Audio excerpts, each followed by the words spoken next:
Hello there, tamers, trainers, and domesticates, and welcome back to Vox Syreni plays Grass MonotypeChallenge of Pokemon Silver. Do I sound excited about probably getting my ass kicked again? Not really. Okay. We almost brought everyone up to level 36 last time, and then we're gonna move further up to level... Was it 42? That was the final goal for the team that's gonna go into the league. Let me double check that. I have that written down. I do have that. No game audio. Oh, here's the game audio. I'm sorry. My bad. Thank you for informing me that I forgot the game audio. That is so on me.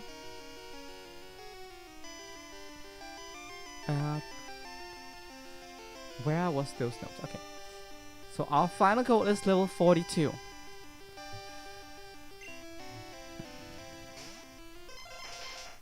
Okay. Swing attack, it's gonna hurt. Okay, we failed that. We're not gonna do well then. Deku might take a little bit to level up.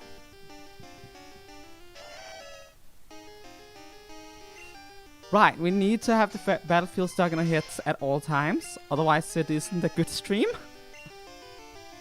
Okay. Alright, we have battle animations off. Makes sense, makes sense. Okay, now Dolphin is seated.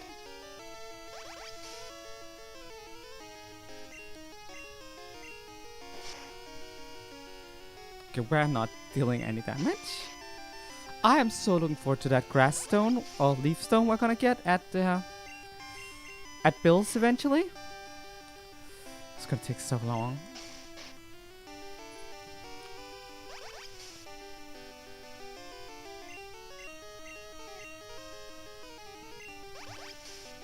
It defense curl. Although I'm fine with that. We have almost full health again. I have my doubts that we're gonna get the entire team to level 42 for today's stream. I would be very happy if we did. I'm just having my doubts. But if we succeed, then we'll of course be taking on the Elite Four, or at least be testing the waters on it. I am very, very freaking horrified of Didn't I get it seeded? No, I failed. I'm very horrified of everything inside the league.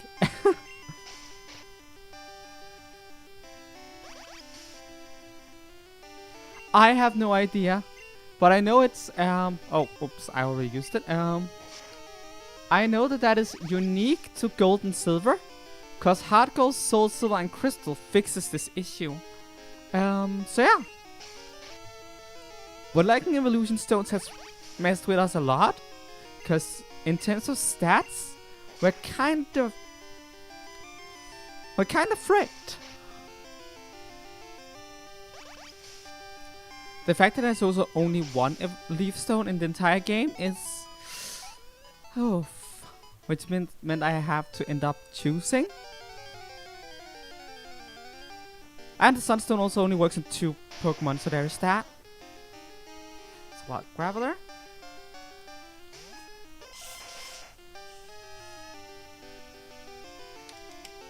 Oops.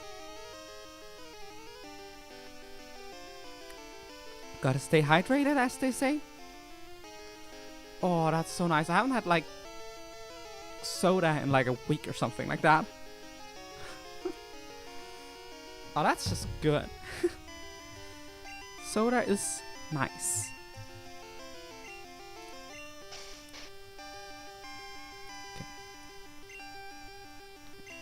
Confusion, here we go. Should deal so little damage. Oh my god. I guess seeding it is our best option. Also, we're running low on PP, so after the next battle, I think we should probably go heal.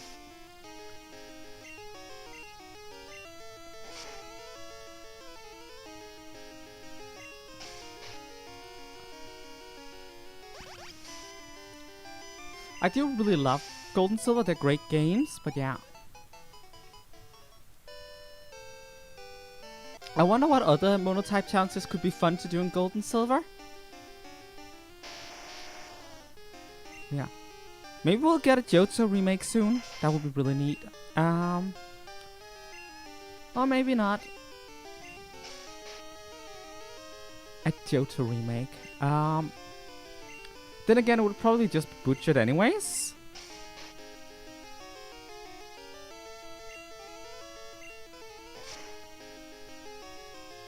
Like, a Johto remake would be really cool because I like to see, I like to play a Johto game on modern hardware. Like the Switch. But at the same time, yeah.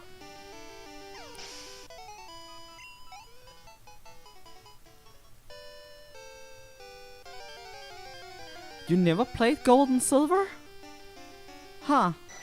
You should fix that. They're basically like a worse version of Crystal.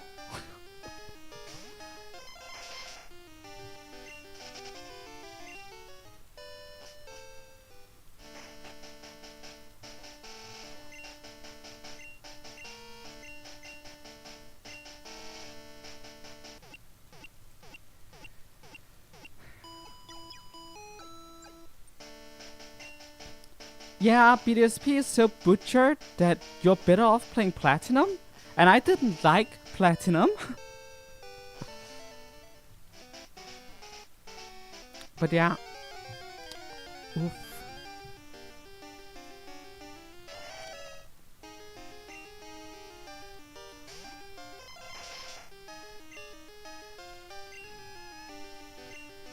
Okay, now Duncan is asleep.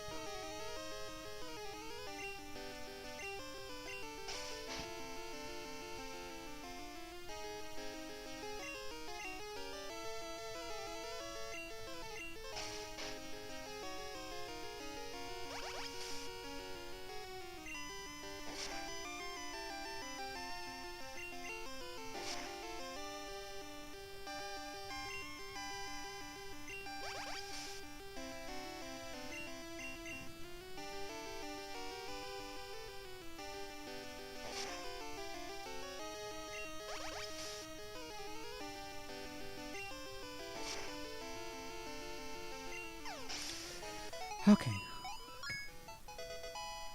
So 35, one more level to go. And we'll be going for the next benchmark of 42.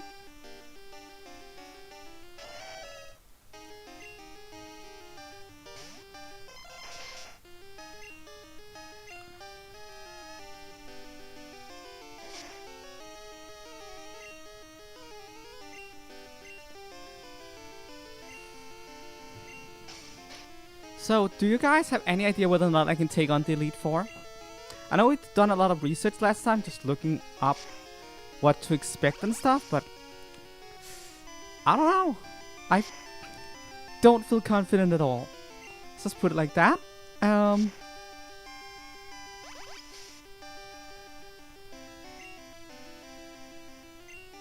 on, let me hypnosis before the rollout goes out of control. Fine, at a point where I might as well just confusion. That's gonna hurt.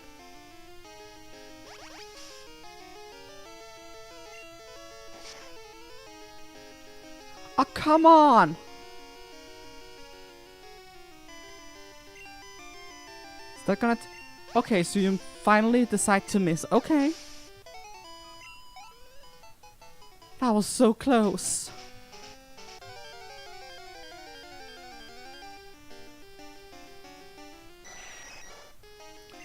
You're confident I can? That makes me kinda happy. That makes one of us. You gotta be kidding me. Did I just get...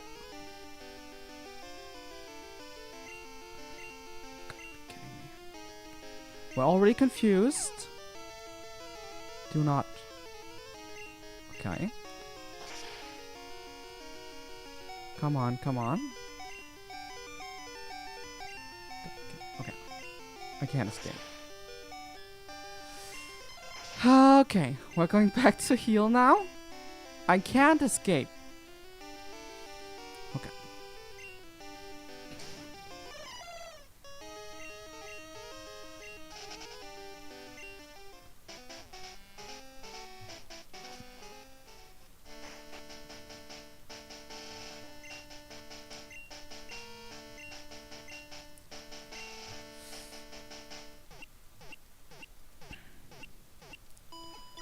The 3 Dragonites at the end are kind of horrifying, especially the one with Fire Blast.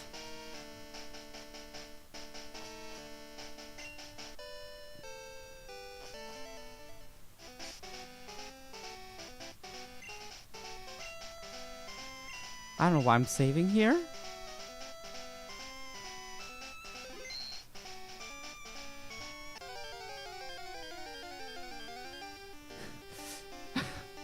Alright, YouTube does that.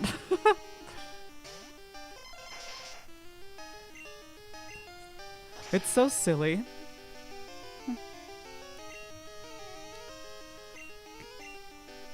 There we go, that's what I'm talking about. Okay. Get Legacy up and running. Then Confusion.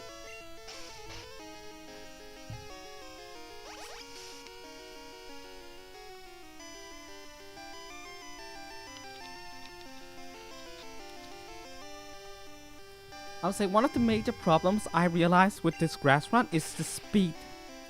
Like, we are just never fast enough for anything.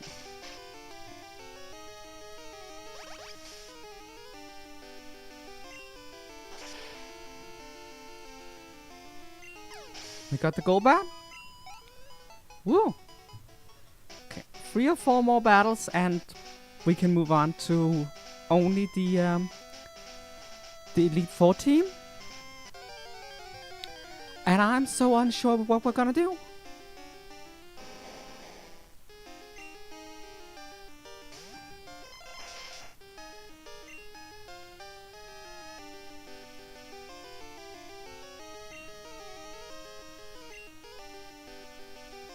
Come on, just hit the darn hypnosis. There we go. The fact that we also have to rely on status moves this much, like, they're really nice to have and they make a huge difference, but their low accuracy is often a problem.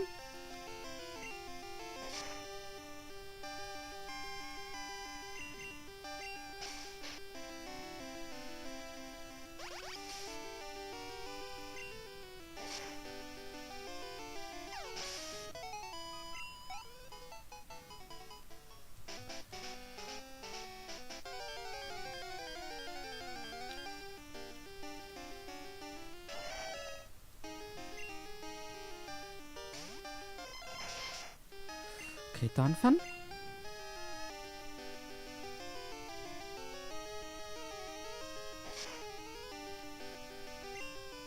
You just hit me 5 times. Gotta be kidding me.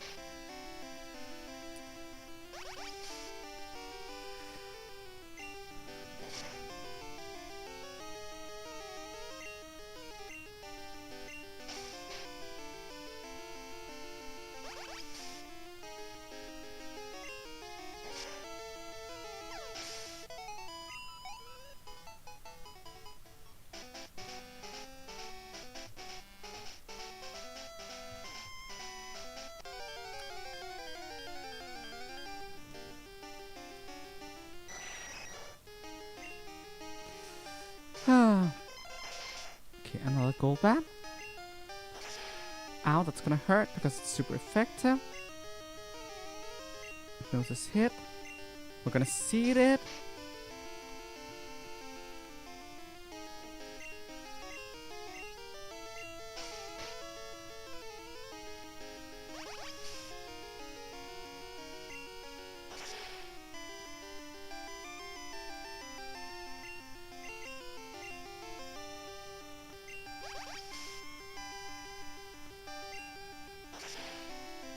And 700 experience. 781. Okay, one more battle.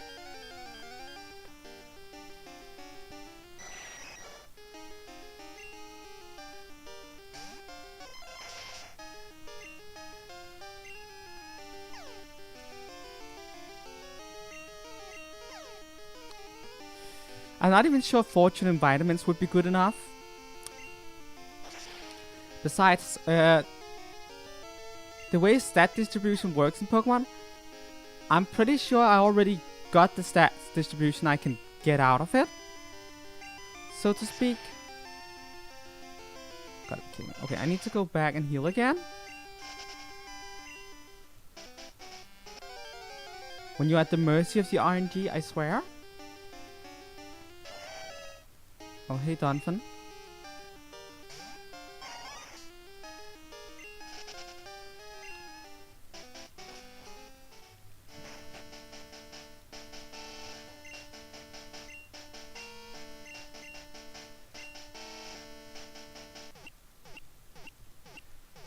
Yeah. I don't think the option to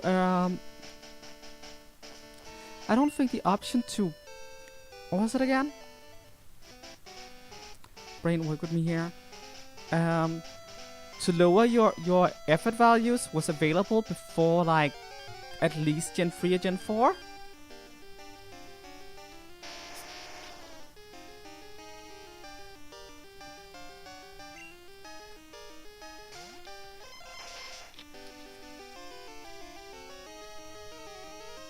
Yeah.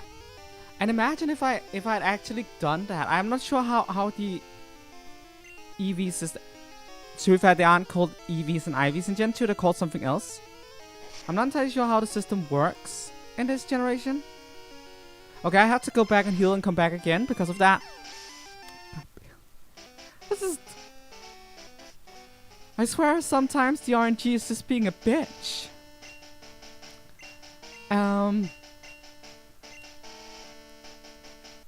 I needed one more battle. Oi.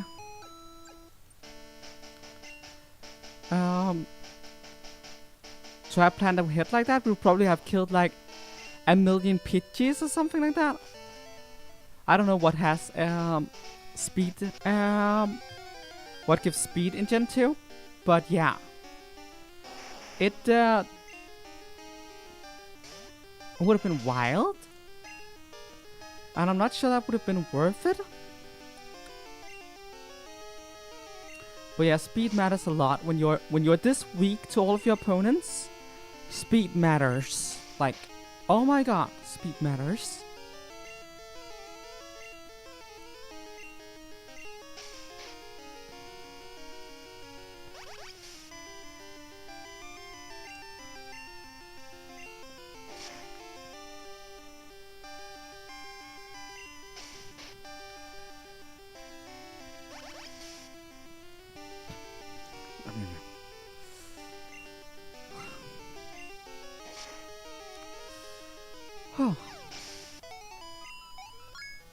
Okay.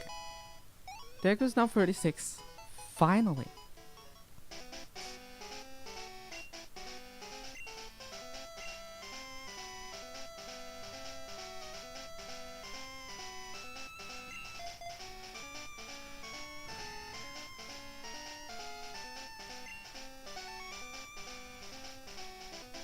Okay, and now we're moving to get the team up to level 42.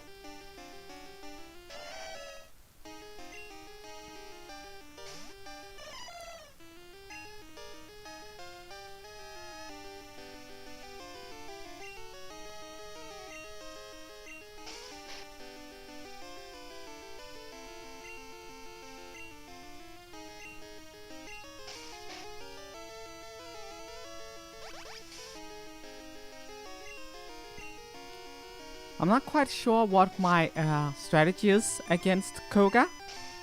Like, legit, Koga's Crobat is like the big obstacle. If I can get past that, then I I guess Karen's Houndoom is also... And then there's the statues of Will. This Elite Four is gonna be absolutely brutal.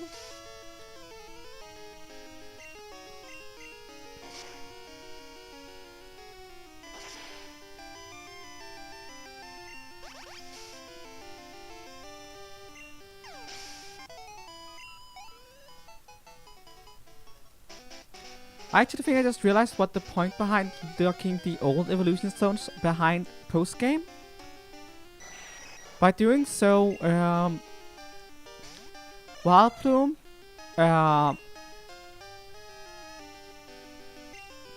Wildplume, it's called, Victory Bell, Arcanine, Ninetales, Cloyster, Starmie,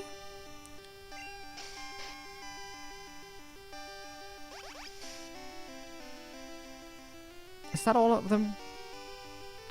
Oh, Vaporeon, Flareon, and Jolteon as well.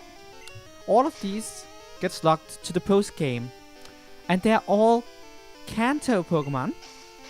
So I guess the point is, because the Sunstone is available in before post game, so I guess the point is to try and make the players use new Pokemon. Which is hilarious, because most of the new Pokemon in Gold and Silver are first available when you unlock Kanto. Like Sneasel, and Houndoom, and can't think of anything else right now, but like a lot of the cool ones are like locked to post game. So that's weird.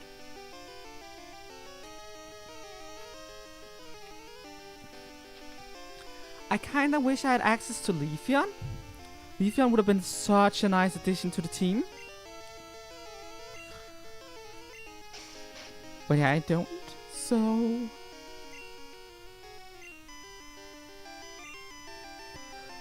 Oh, that would be a great thing about a Johto remake. The fact that Leafeon can now evolve with a Leaf Stone means that you could probably just do that. And that would work. Like,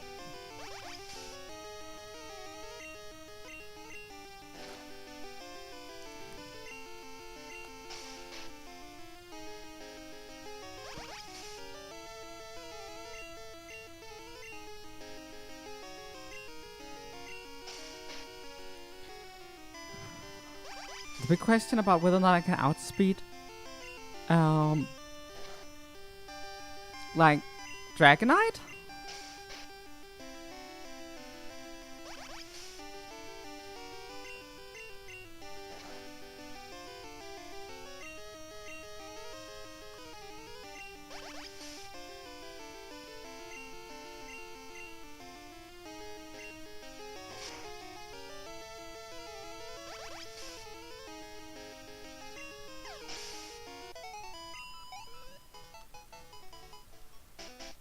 I think I forgot Raichu, which evolves with the Thunderstone.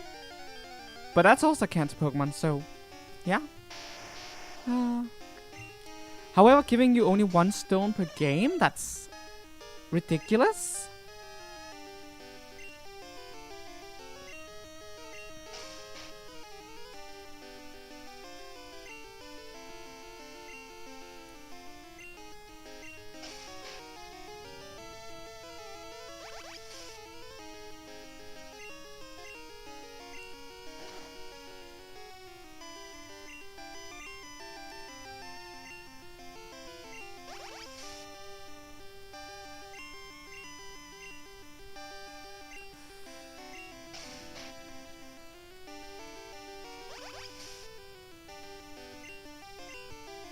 Dragonite really scares me. I'm really trying to figure out what I can do against Dragonite. And there's just no great options.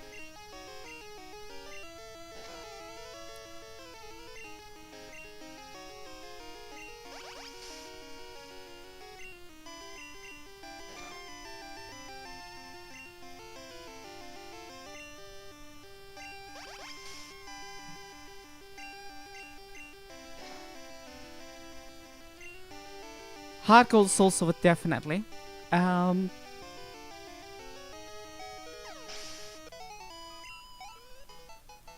like I don't particularly mind Let's Go games, but they are baby's first Pokemon game in a lot of ways, simplified down to a point where it's not super interesting for someone who's been a Pokemon fan for as long as I have, combat system wise. And even if it was interesting, the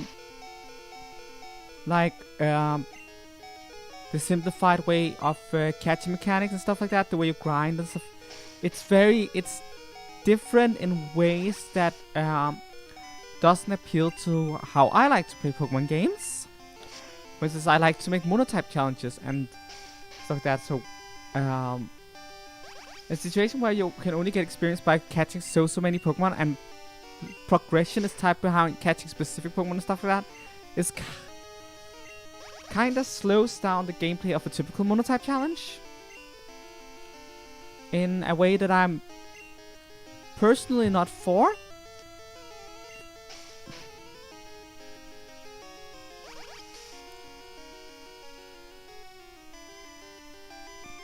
Oh!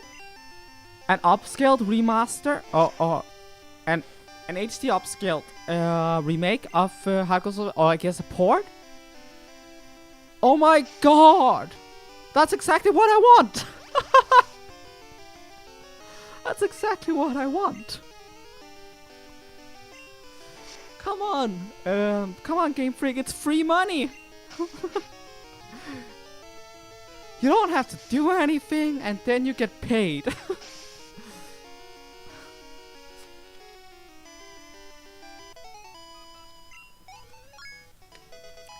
Do that infinitum and you don't have problems with stuff like what happened to BDSP. Drop all of the actual remake stuff and just do that forever.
Sleep powder? Nope. Self-destruct? Exactly what I didn't want you to do. Well, as long as it doesn't crit, we'll still survive. It's just annoying.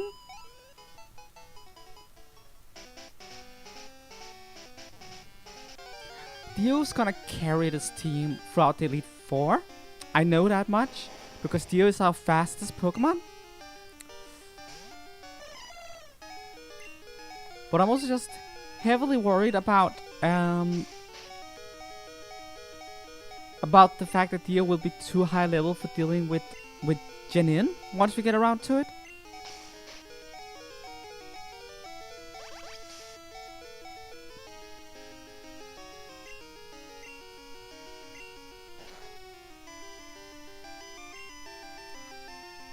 So I don't know, I've just been staring at my webcam self for a few moments, and I realized that it's kind of obvious that there's something about my eyebrow from here.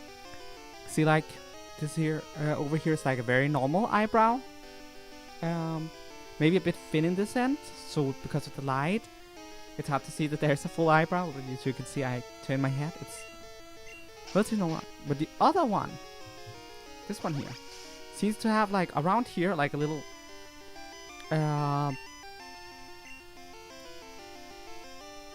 what would you call that? Like a little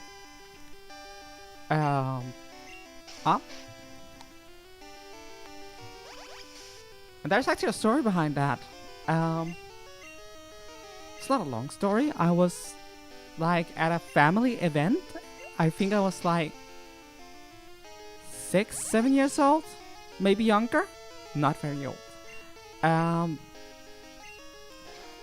I was playing with the other kids, other family kids, and I don't remember the details, like of what game we were playing or anything like that.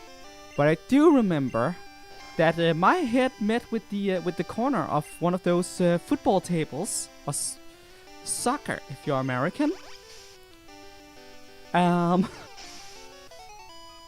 yeah, that left a scar over. Wrong side. It's mirror. The camera is mirrored for me.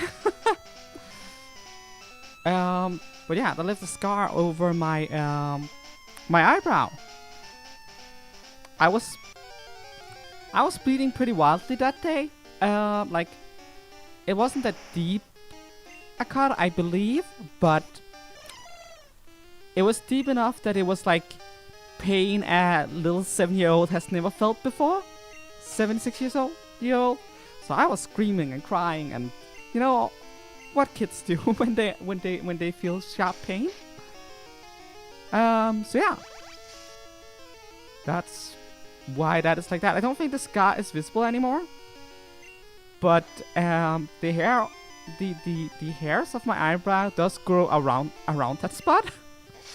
So yeah, that's a thing.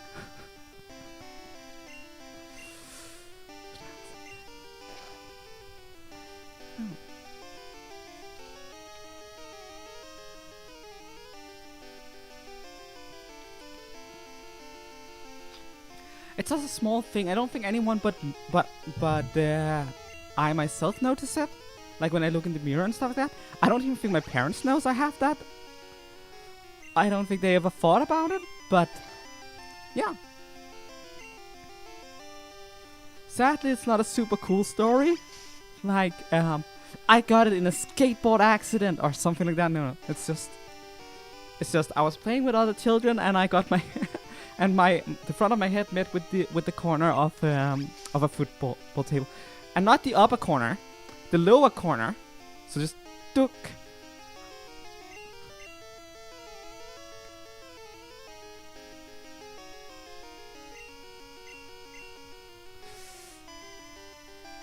So that was fun.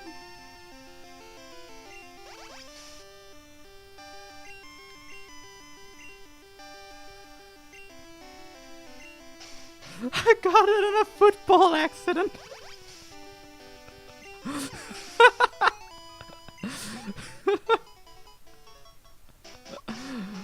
Oh.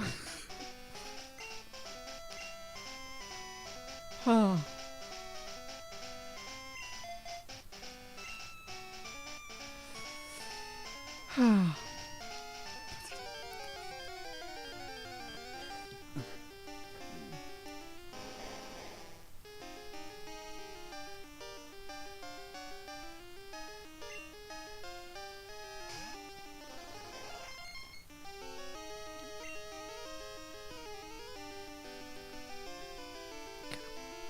I'm gonna spore this first.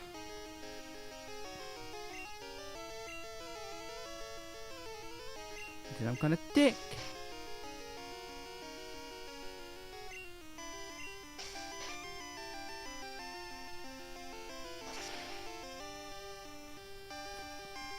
Spore is gonna be really nice.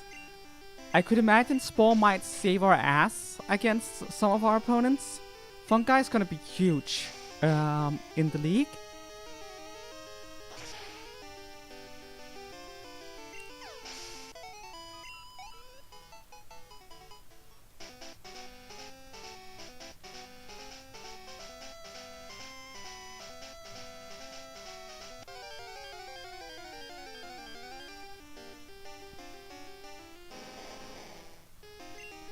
Hello there, Onyx. Let's fight.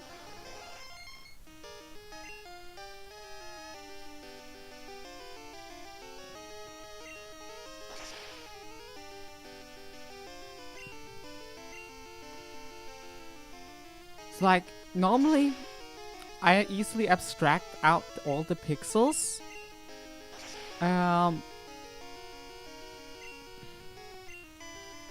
When playing Pokemon, like older Pokemon generations. But now that I really stare at it, it looks so blurry.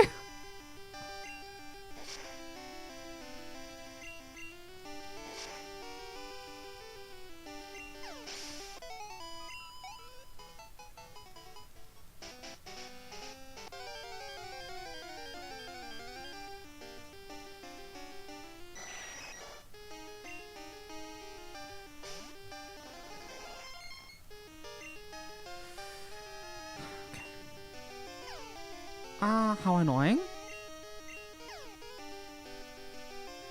Catching Goldbat at this level also kind of sucks, because it has both Supersonic and Confuse Ray.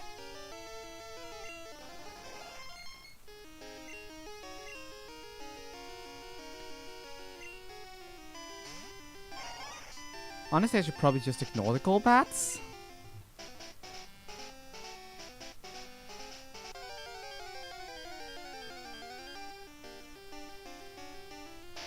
It's artificially upscaled? Huh. I was unaware.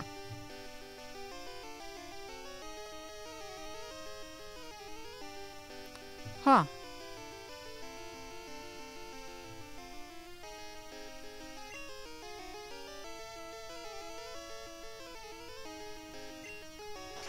Potentially?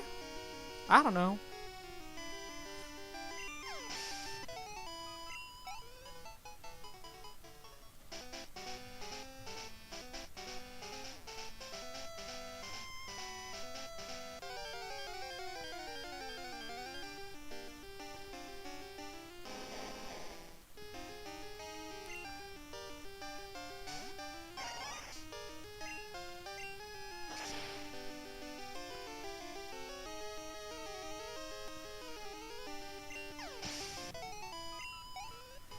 And Onyx is defeated.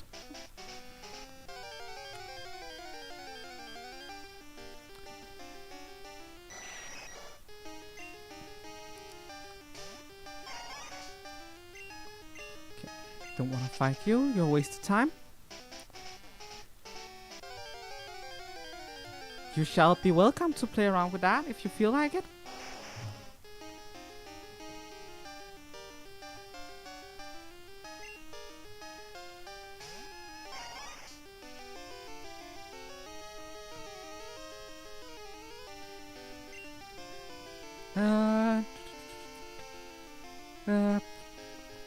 Just gonna Wine Whip.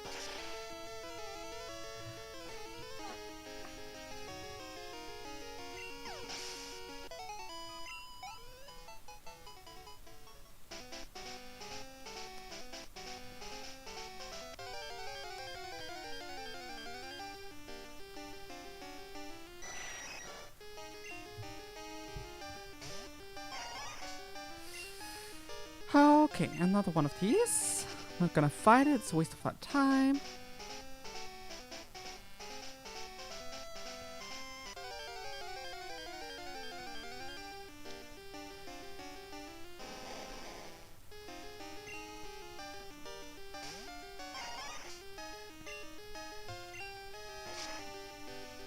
So while I'm here, like, just grinding, usually when we get to these kind of points, usually I'm like, I just show things off. So I guess I can do that.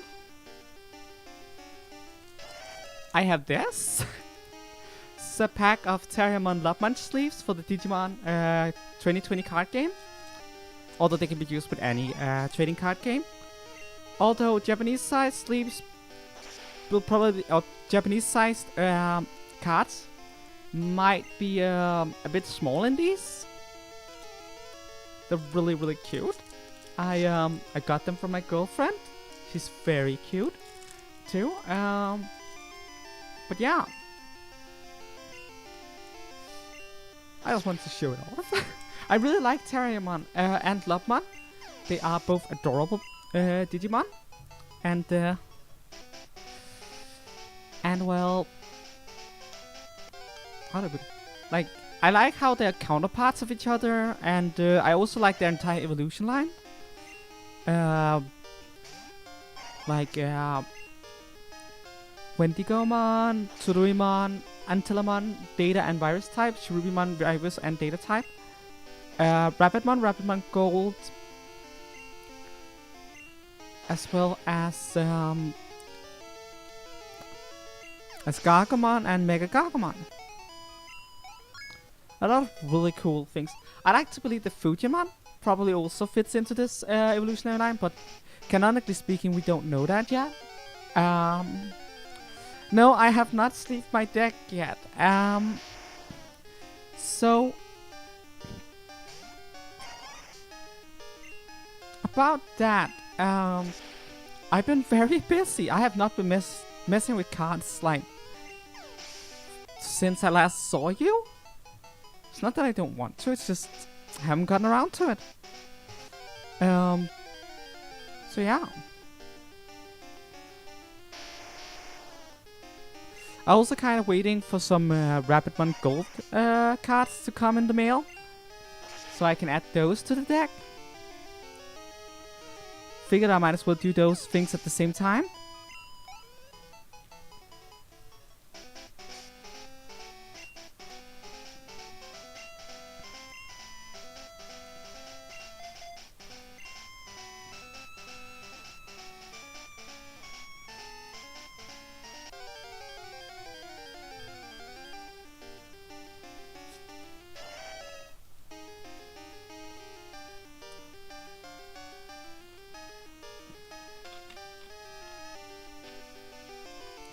Yeah, I've been doing a lot of stuff these past couple of weeks. It's been hectic, to say the least.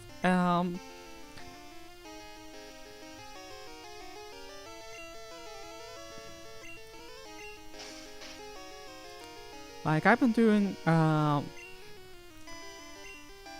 some voice work audition stuff. I've been doing some singing stuff. Working a lot on drawing stuff and just a lot of stuff.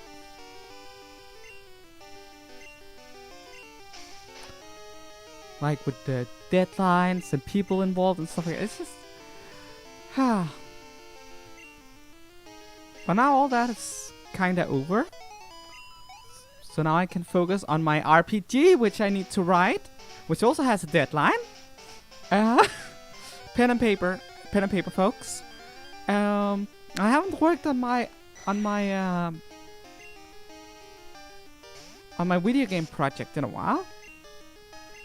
I'd like to eventually showcase that here on this channel, and hopefully that's gonna be really cool. I hope all you guys will like it. Once like I have enough to show, I want to show off like what I got going. And then once I feel like there's enough content to justify it, I like to release it in itch.io in like an alpha state. But yeah, we'll see how all of this pans out. It's gonna be fun. And if you're any kind of fan of the channel, you can probably guess what kind of video game it is. Like. Like it's gonna be a rhythm game, definitely a rhythm game, or it could know what it could be? It could be an action platformer. But yeah, if you're a fan of like any of the games I play at the moment, I hope you're gonna end up liking what I'm working on right now. But yeah, it's nothing like spectacular, anything like that. It's just something some girl with some free time has done without an actual real budget. So it's adjust your expectations for that, but I hope it will be in the very least be a fun time, even if it's not gonna look like a AAA game. Yes, I'm making a first-person shooter.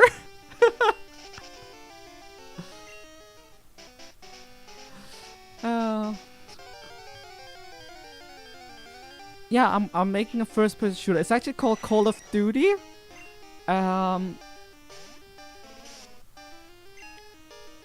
So I hope that's not already a trademarked FPS game, because I really wanted to go with that. I feel like my joking is awful. Like, I'm so funny today. Oh.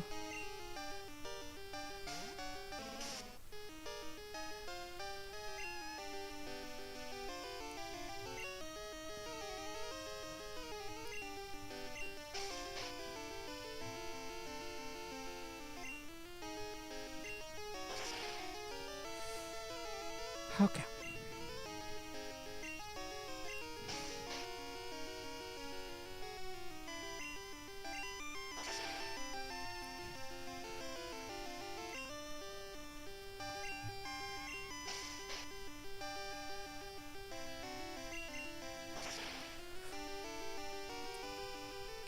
Almost defeated the dungeon.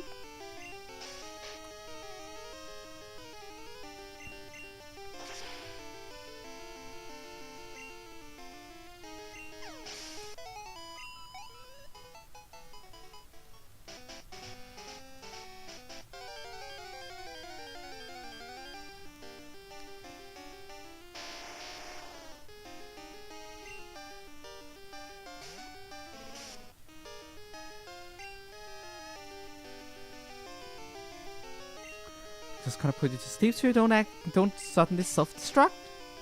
Thank you. Here comes Absorb.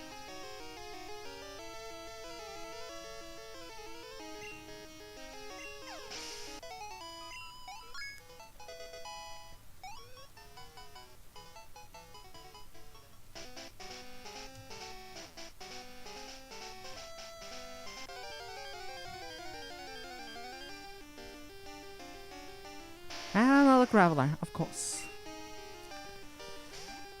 Grinding sure is exciting, huh? What else can I show off today? And self-destruct, of course.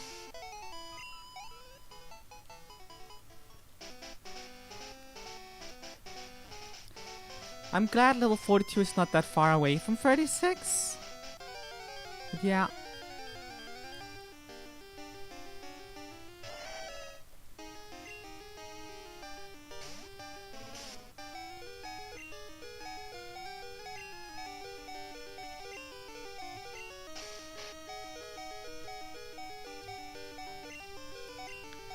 I don't think I showed this one off before. It's a nice little thing here. It's triple sleeve. Actually, wait a minute.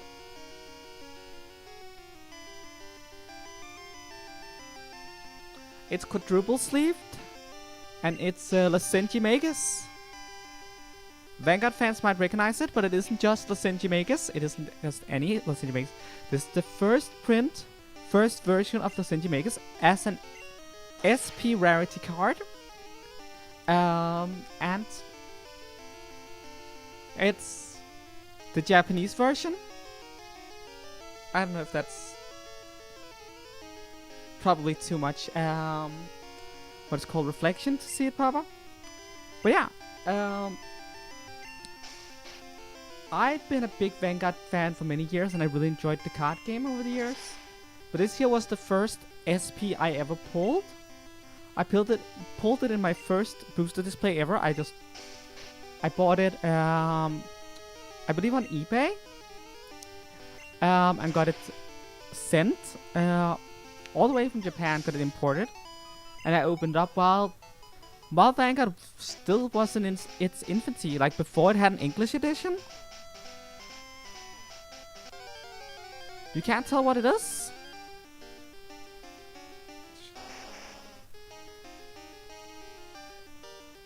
Like, I would assume the likelihood is too much to tell what it says, that it's a Japanese card, but I would assume you could make out some of the artwork.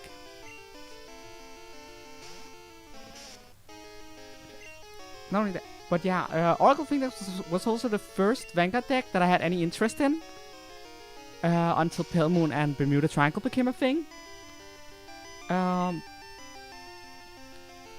to this day, I'm still pretty good at doing what's called Tsukuyomi stacking. That's something I find a lot of fun. But yeah, I remember when Vanguard was still really new, and I took some Japanese decks with me to a convention, and I just sat there waiting for people to ask me what it was, like on a table in the gaming hall, and I would just be like, "Oh, you're curious? This is Vanguard. It comes out in English in like half a year. Wanna give it a try?" Like, I remember doing that, basically doing free marketing for Bushiroad. But it was because I really liked the game. I was very into the anime, and like, maybe I can read Japanese, but not everyone can. And I was really looking forward to a community becoming a thing and playing tournaments and stuff. And when Vanguard finally came out in English, the first English deck I made was a budget Grand Blue deck. But that's neither here nor there. But yeah, I was very big on Vanguard back then. Still am to an extent. But yeah. Yeah, the history of Vanguard.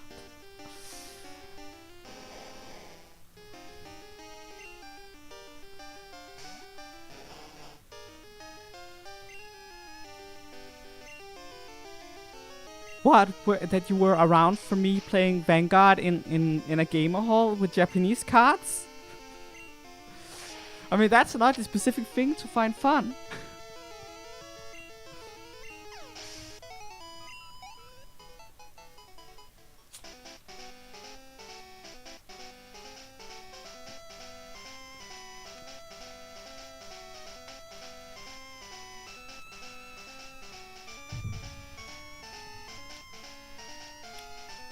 It's a fun story, actually.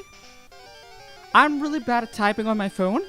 I'm really bad at it. Like, you would think I'm like a boomer mom or something like that. I can't type on a phone. Simply put, my thick-ass fingers will always just type the wrong letter at all times. So at one time, I sent to a group message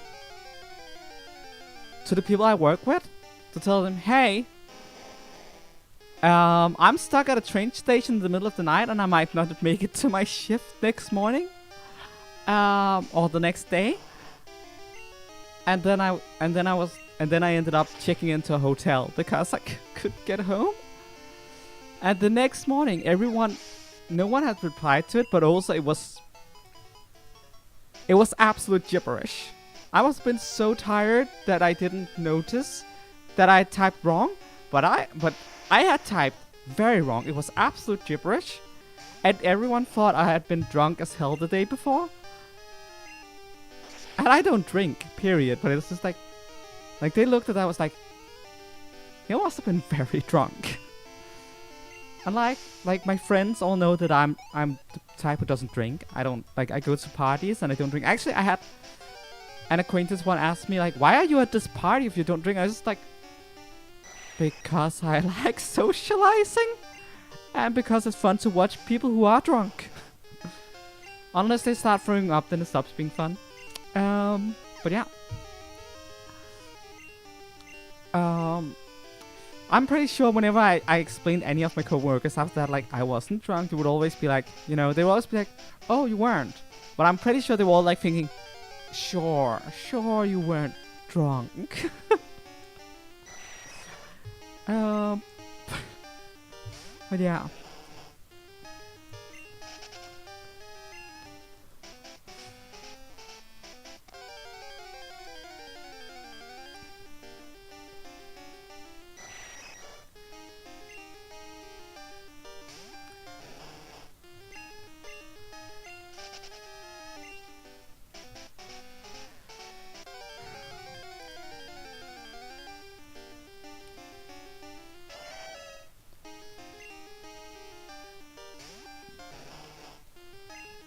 That is definitely a Dunfin. And I'm definitely gonna beat the snot out of it.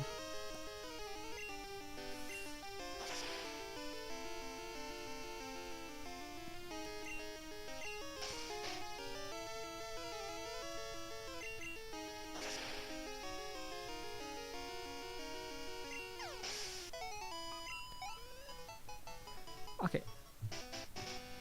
Wanna see something I think it's really, really cool in my collection? I have a lot of cards. I have quite a huge card collection.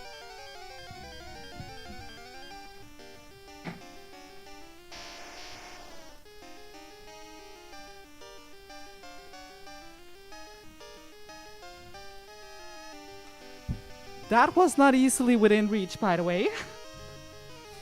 Oh wow, that... Ah, my arm. So this here is the official Teen Titans 2003 animated show trading card game starter deck. Complete with the playmat, paper playmat, and okay, where the frick is the rulebook? And rulebook.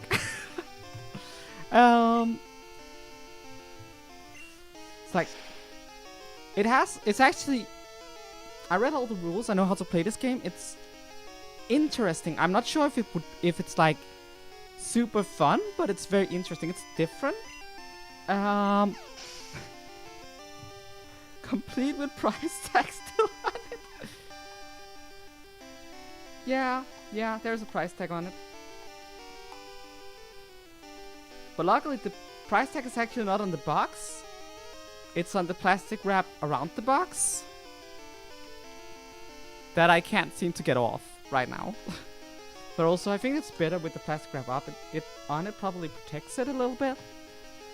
So yeah, and just to show that it is not just the gosh darn box. Here's some cards. Aqualad and Beast Boy. I actually have like the entire first set. I wish I could get any of the second set cards.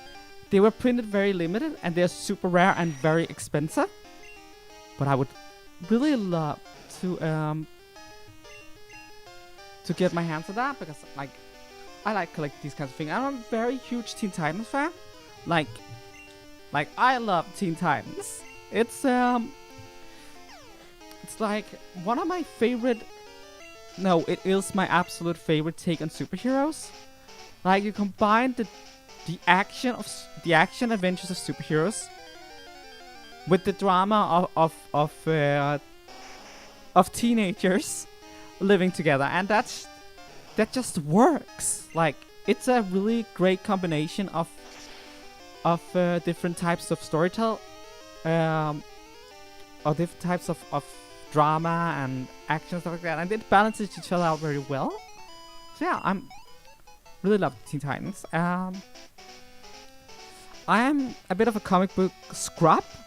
I don't read that many comics. I only read the Teen Titans, and like there's a lot of Teen Titans issues. I'm not through the original series yet, but I really enjoyed the original series. It's so wacky and weird in a lot of ways, and introduced some of my favorite Titans, like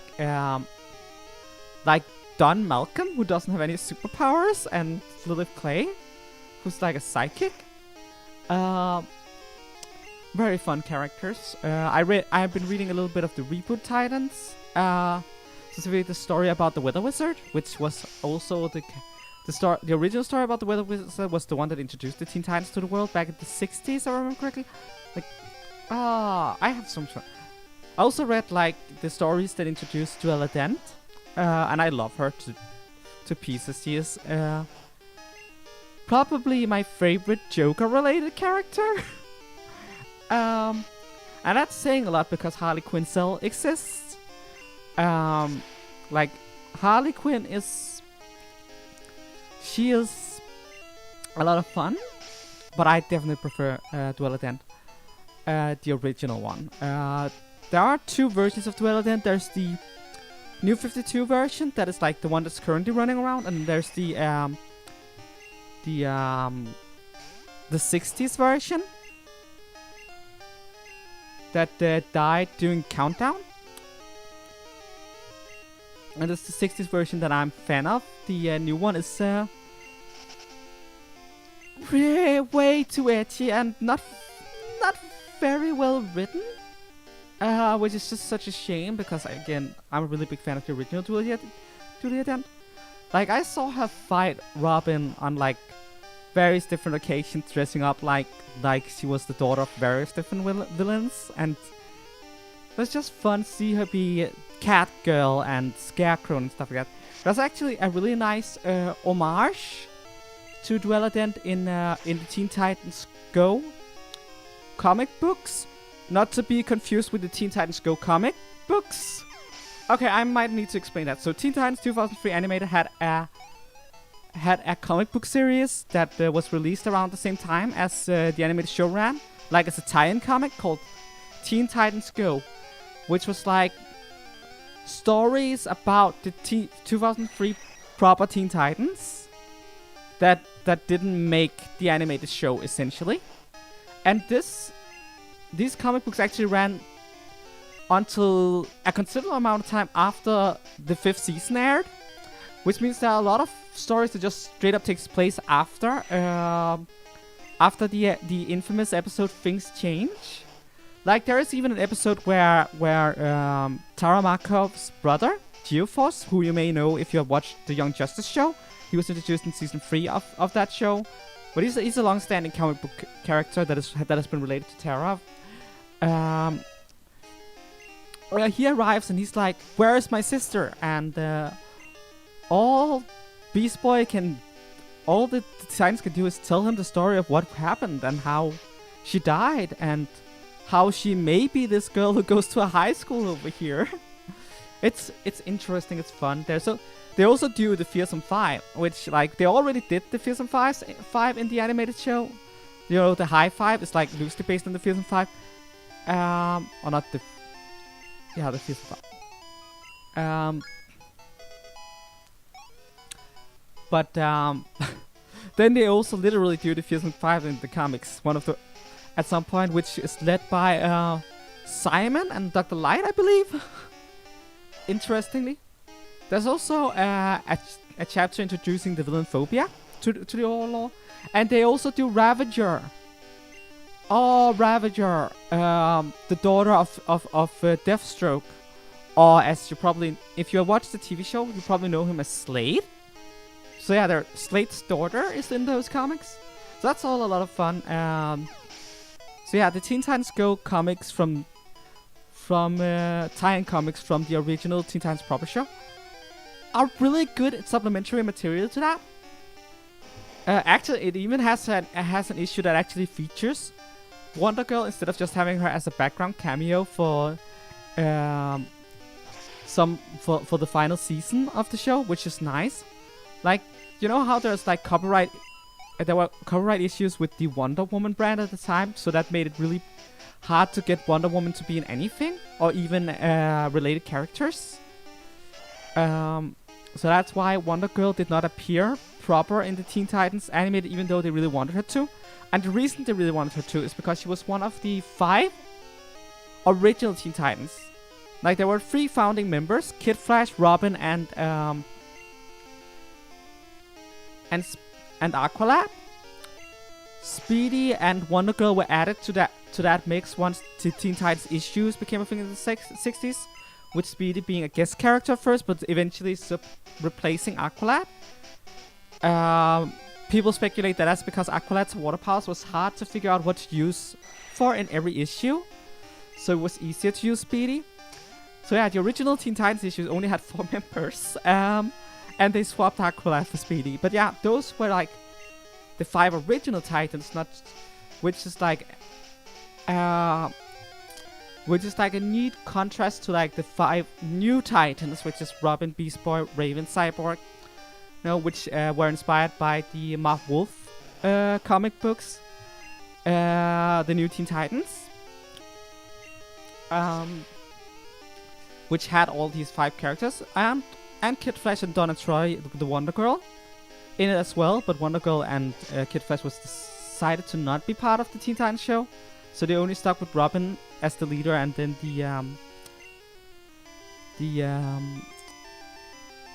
brain work with me here. And then the 5 new guys, or new from the 80s 90s incarnation. But yeah, with that in mind, they actually had an issue that focused on Speedy, Aqualad, Kid Flash, and Wonder Girl, and Robin was there too. So like a big homage to where all of it started. I feel like I went on a long ramble and like, right, the homage to wait a minute, I just used Eugene doesn't have any PP left. The homage for Duella Dent is that Kitten, the daughter of Killer Moth,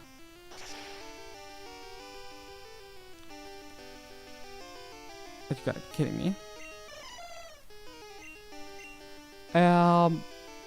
has this thing where she also pretends to be a bunch of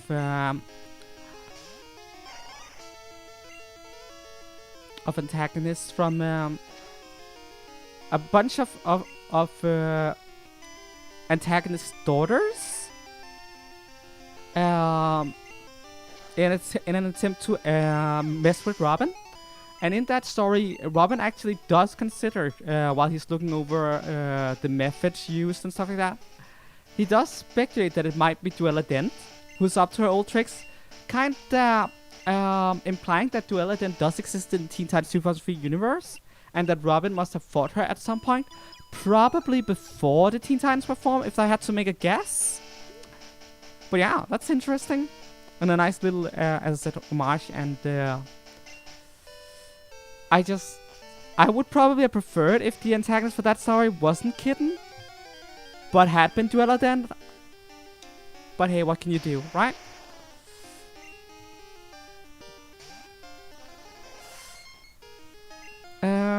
So yeah, a lot of Teen Titans stuff. But yeah,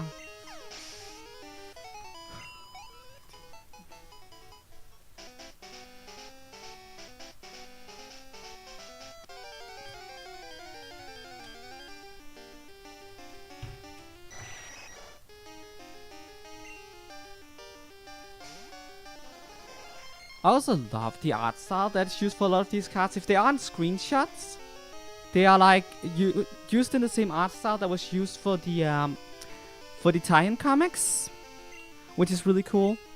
So you can actually see what those tie-in comics did look like right here.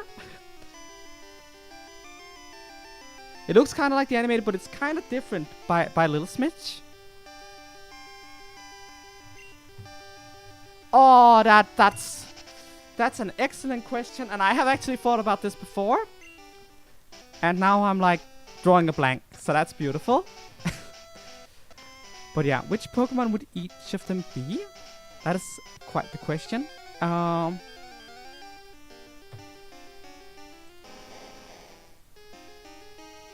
yeah, if I open up Celebi here,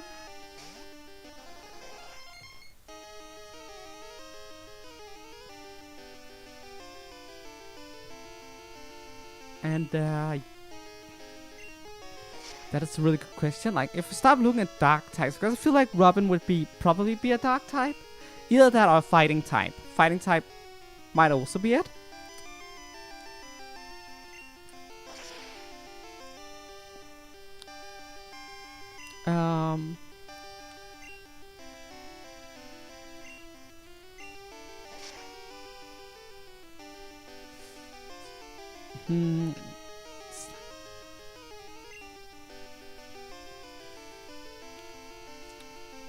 What kind of fighting type would Robin be?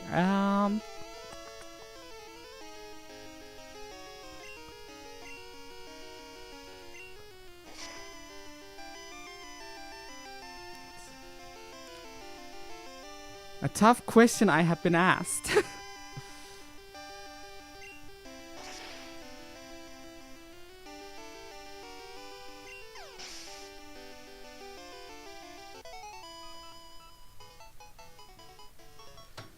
Who would be a dark type? I'm thinking like perhaps Sneasel would be a good fit for Robin. Oh, no. Oh, he could be a Murkrow. Like, that could work too. Again, dark type. And honestly, like, he is named after the bird. You know, a robin. So, that could also work.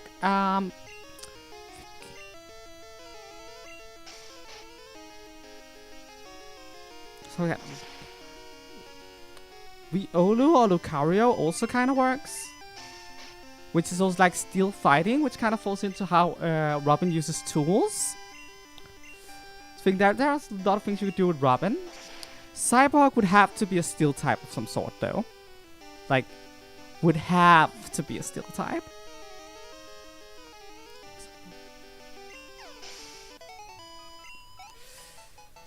Cyborg. Either that or an electric type. But thinking like maybe Magnezone would make sense. No, because it's like electricity and like it gets very close to being like a cyborg. Cyborg is also though like he had a football career before he became a superhero. So I don't know if you could tie it into that. But I can easily see him being like a Magnezone or a Magneton and then using Zap Cannon as his Sonic Cannon. Otherwise, Magnemite do no Sonic Boom.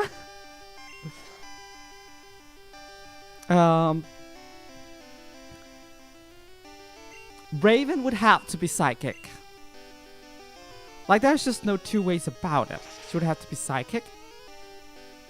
Psychic Dark would probably be preferred. But like, how many Psychic Dark types are there? That's like Malamar. And that's not really a good fit for her either. She would definitely have to be a Psychic type. Now, the question is what kind of Psychic type? It's very much like she falls into like a witchy-like theme. Maybe Delphox?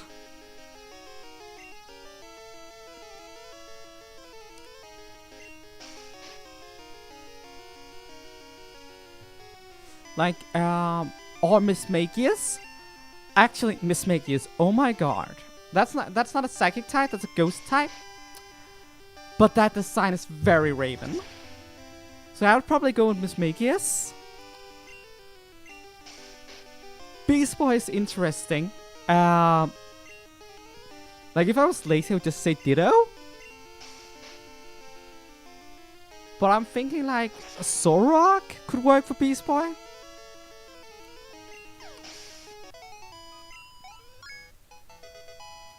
Since his entire thing is that he can transform into other animals.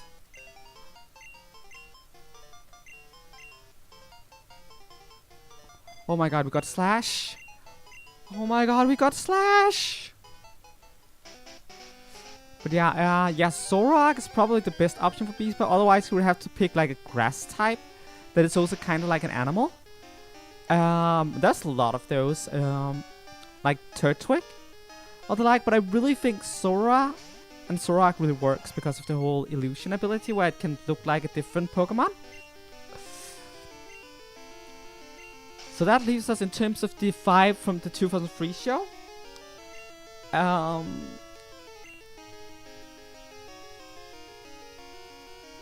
terms of the 5 from the 2003 shows, that leaves us with Brain, work with me here. Cyborg Beast. That leaves us with Starfire. She would have to be something that can fly. I don't think she would be a flying type specifically, but I think she would be something that can fly. She might actually be... Actually, she might be a Gardevoir. Gardevoir is very in tune with with its trainer's feelings. And Tamaranius is all about emotion. So I think Gardevoir might be a really good fit for Starfire. So yeah, I guess that's Murkrow, Magnezone, Zoroark, Mismagius, and Gardevoir. Might be good picks for that. If we extend it to all the new Teen Titans from the Marv Wolf, is it Marv Wolf or is it Marv Wolfman? I'm getting in doubt about that now. Might be Wolfman. I'm sorry, Marv, if I got it wrong this whole time. But that would include Kid Flash and Wonder Girl.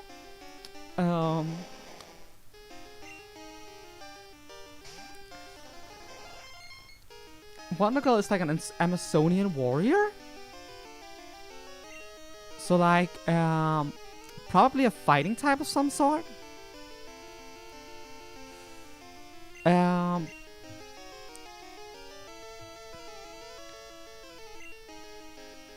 I'm thinking like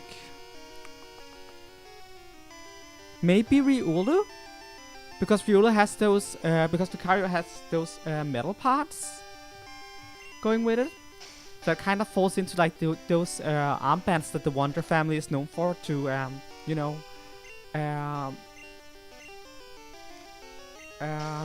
deflect projectiles. So that could work like Riolu for Wonder Girl. For Kid Flash, I would probably say an electric type of some sort. Something that's fast, but also kind of small. Jolteon could work, potentially. Or Electrike. I think, yeah, Jolteon. Definitely Jolteon. If you then extend that to include the original Titans, which would now also include Aqualad and Speedy. Speedy would be Decidueye. No second doubt about it. Like, okay, maybe he would be a Dartrix, but that would be on account of the fact that the Decidueye would be Green Arrow. But yeah, I think Speedy would definitely be a Decidueye. Or the Decidueye? Is that how it's pronounced? Decidueye? Potentially the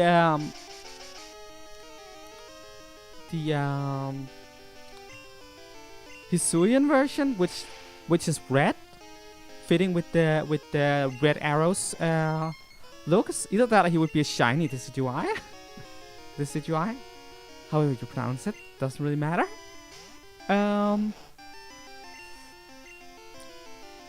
Aqualad is a bit harder. Being like someone who has Aquakinesis, he would definitely be a water type of some sort. But I'm thinking he probably wouldn't be a fish, which is like what most water types are. Probably be like closest to being like a frogman or something like that. Or maybe even something that's like Lotad and Lombre. I'm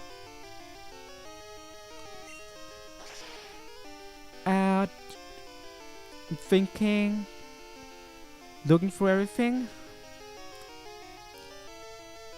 Duwat. Yeah, Duwat from Generation 5. Aqualad. Got it right there. And if you then expand it to all the original Titans, all 12 of them, which would include Dueladent, Bumblebee, Lilith Clay, Donkey. I probably should stop here. I probably should. Like, I could go on forever. Oh, actually. We need to add Terra Markov, because as far as the animated fandom is concerned, she is the 6th Titan. So we need Terra Markov, and she would be a ground type or rock type.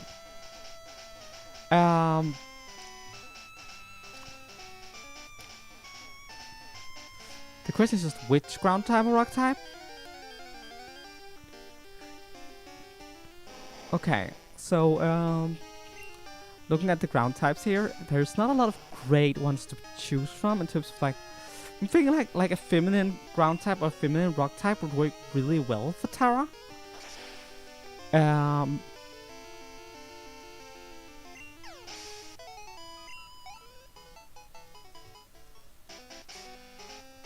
I'm realizing when I went back to heal, I might have forgotten to bring Brachio with us. I'm gonna go back and get Brachio later.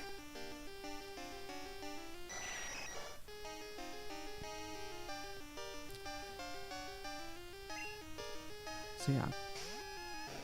Good feminine ground types. There aren't too many of those in all fairness.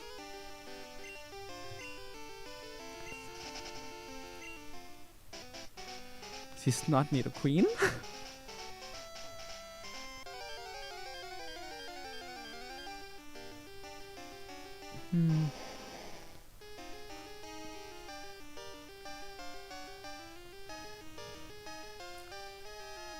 Like, in terms of comic book Terra, I might argue for Silicobra.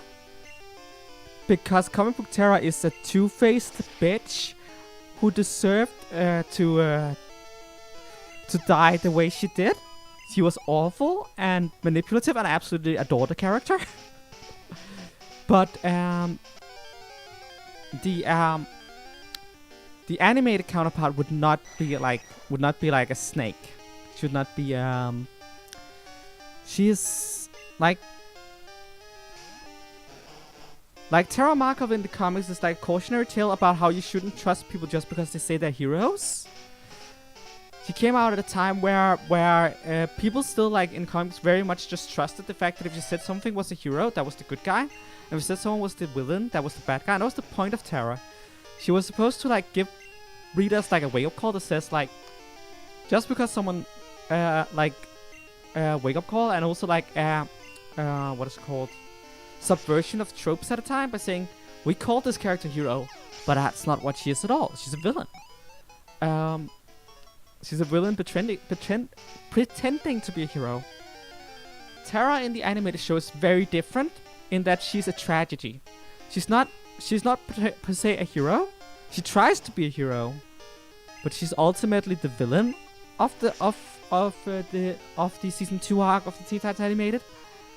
But not because she wanted to be the bad guy, but because she was manipulated by the villain Slade or Deathstroke, and because her circumstances put her in a situation where she had a hard time trusting people, and that became her own undoing. And so she's really kind of like a diamond in the rough. Like, the story could probably be told better. In the animated show, there's like an issue of her switching sides at the very last opportune moment, which makes it look like she only does what's right when she's in danger and has to switch sides because the Titans are threatening her, which is not really while it can look like that, there is a lot more going on under the surface here. At least I like to believe that. And it's probably one of those things where, because Tara Markov used a guest voice actor, that they might have had limited episodes with her and they might want to do more story-wise, but if they had a limited amount of episodes they could have done with this guest voice actor, then that might have had some effects on how well they could tell the story. Because Tara ultimately needed more screen time, but it's still a really, really well-told story. Also, like, that moment also bothers me because, like, a few moments earlier they established that even though Tara doesn't want to fight for Slade anymore, now she's under his control. But then suddenly she's not under his control when she decides not to be, and that's like poorly explained. Like, was she under his control or not, or was Slade bluffing and trying to manipulate her further, like gaslight her into believing that she had to do what he says now because she's under his control in quotation marks? Or what happened here? It's hard to tell. But yeah, she's quite the character. So yeah, Earth or Rock type would be or Ground or Rock type would be the best option for her.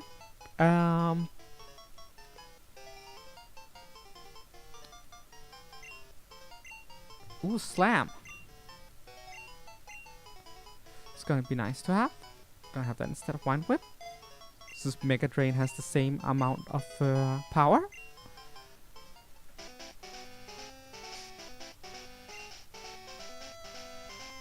Actually,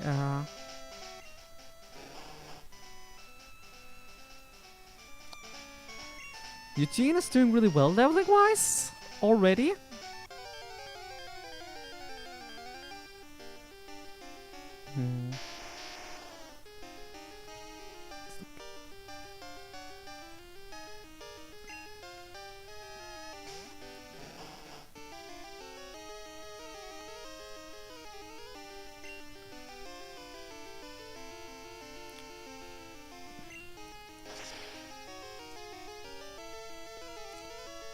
You know what? Roly-Coly. Roly-Coly is like little. It's kind of cute. How the wheels off. It also like has all that cool stuff going on with the fire, which is interesting because it is established that Terra can mess with magma with her powers in the animated show. It's cute, it's kind of friendly, but also like it evolves into Colossal, which like looks very threatening, which I feel like kind of falls into how she ended up manipulated into something that she didn't want to be, into a supervillain essentially. So yeah, Roly-Coly. But yeah, I think, as I said, I think I should stop here because otherwise I could keep going. Like, do you have any idea how many Teen Titans there are? Like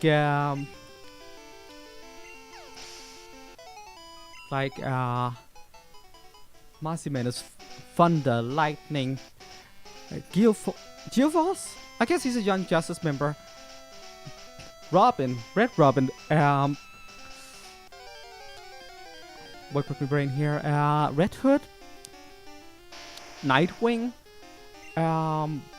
Jericho, Ravager, Impulse,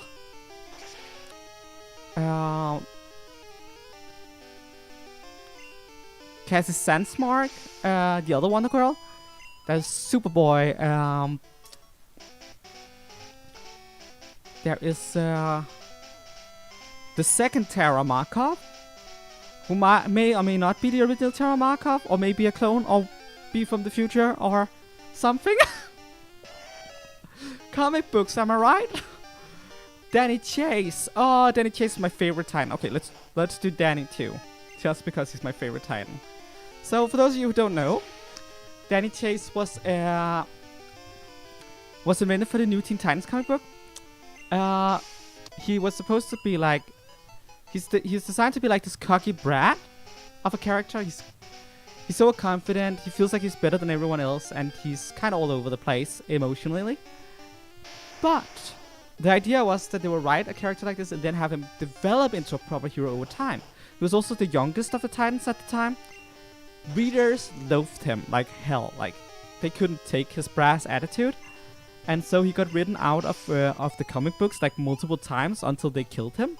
And then killed him again for good measure. Which is like so frustrating in so many ways. But yeah, Danny Chase is one of my favorites. Psychic powers, a little bit of an underdog. Like, everyone else hates him. So of course I need to give him some... yeah, you have definitely unleashed something. He's deep down a good kid. He's just, you know, being an impetulant child. And there's so much potential in him in learning and stuff. And he has some really, really cool moments. Like, for instance, when he becomes the Phantasm. Not to be confused with the Mask of the Phantasm movie from the Batman the Animated Show. But where he uses a hockey mask and a rope. To like go like, this is my superhero identity. I'm the Phantasm. I'm not Danny, by the way. Can you let me back into the Teen Titans? Which was after the first time he got written out of the comics, because he got fired by Nightwing. Just coming back as the Phantasm, be like, can I be let back in? I'm not Danny. it's it's funny, and I enjoy how he sometimes utilized the fan, because his powers was like psychic powers. So sometimes he would levitate his costume elsewhere to make it look like he was one place, while his real body was a different place, and he could use that tactically. That was very interesting, and I liked that. So yeah, small impetulant child, psychic powers, superhero identity, the phantasm. What can we do with that? He would probably have to be psychic. Look how often I go to the psychic typing. But he would probably have to be psychic type. So, what would he be?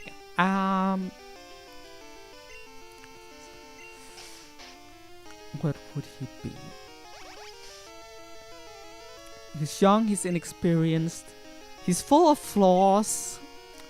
He has a ghostly superhero persona in the Phantasm.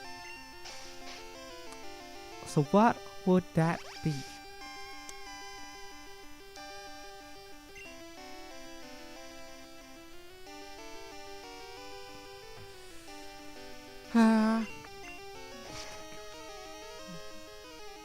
What would that be?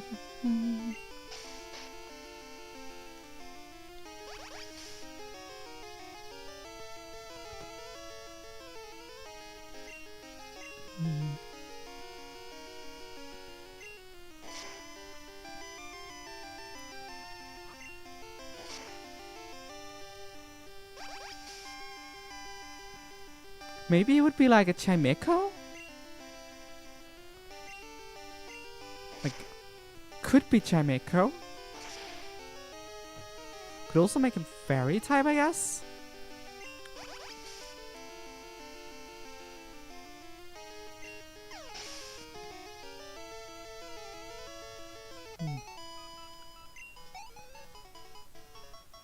Or maybe ghost type, since he was like the Phantasm.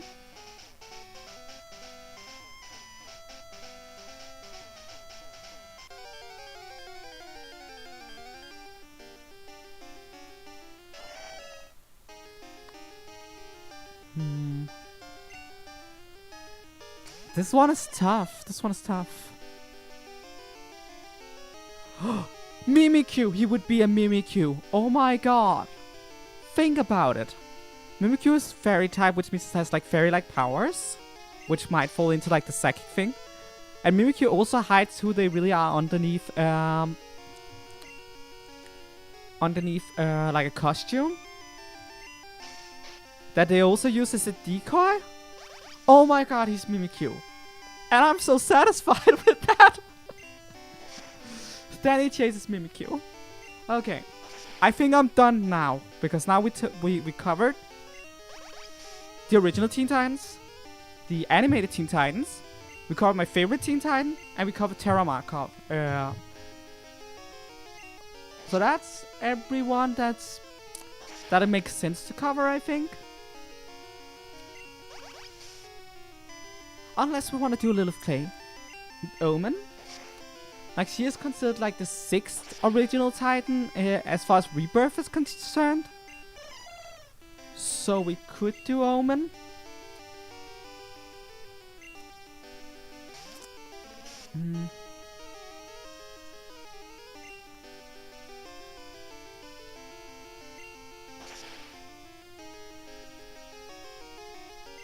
The difference is that Danny uses his costume as a decoy, which is something Mimikyu also does. And Mimikyu being part ghost type also falls into the Phantasm thing. Like, Mimikyu is so perfect for Danny. I really stand by that. He's Mimikyu. It's like,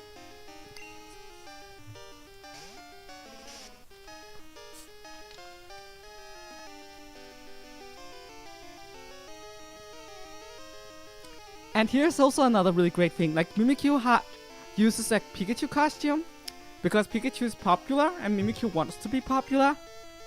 The reason Danny invents the Phantasm persona is because the Teen Titans doesn't want him around anymore. So he has to pretend to be someone else so that they might like him. Like, he's Mimikyu. Come on.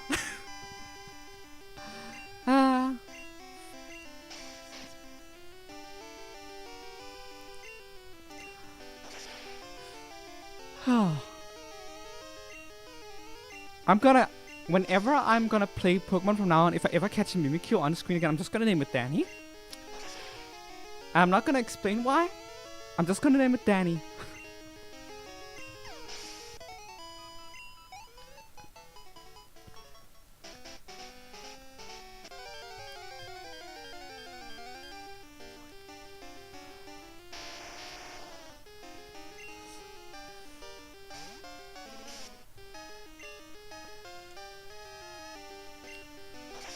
This has been a wild stream so far.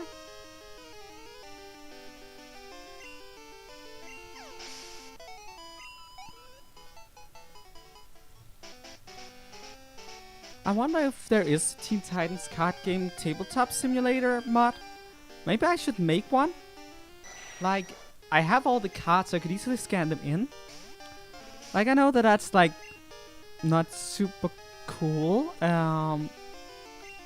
copyright wise, but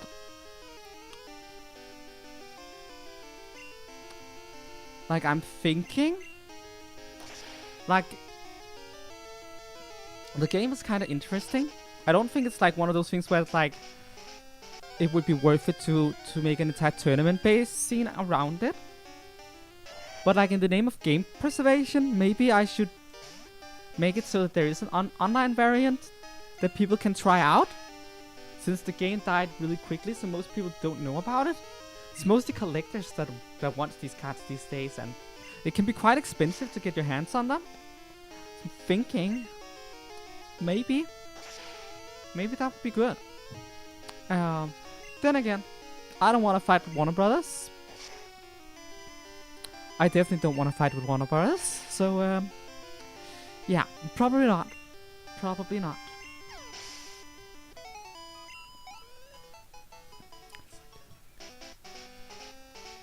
Like, I don't want to get in legal trouble about anything, so yeah. Oh well.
I feel like we're getting a lot of grinding progress done tonight. But also I don't feel like we're that close to being done either. If that makes sense. So yeah. But look at that, level 39.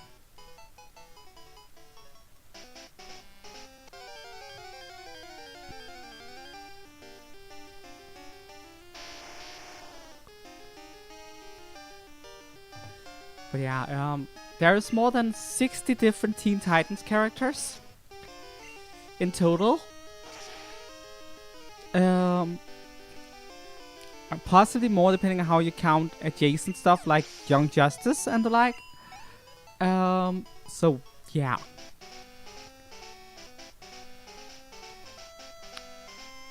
Within the next 2 streams I would be very certain about the league. But it depends how well we're doing today.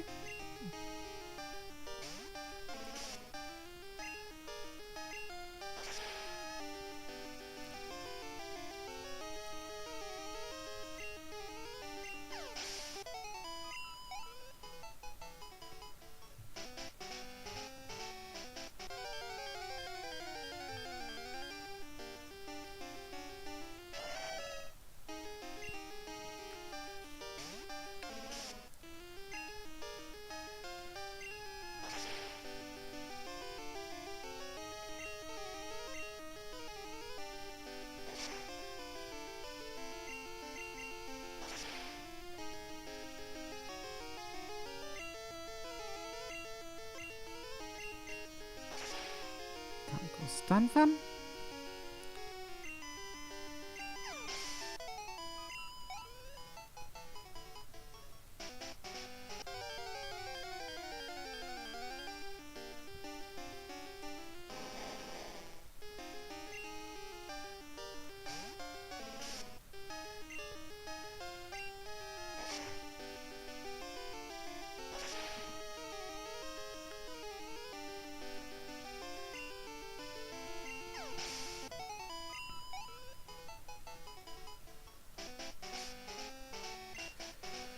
Okay,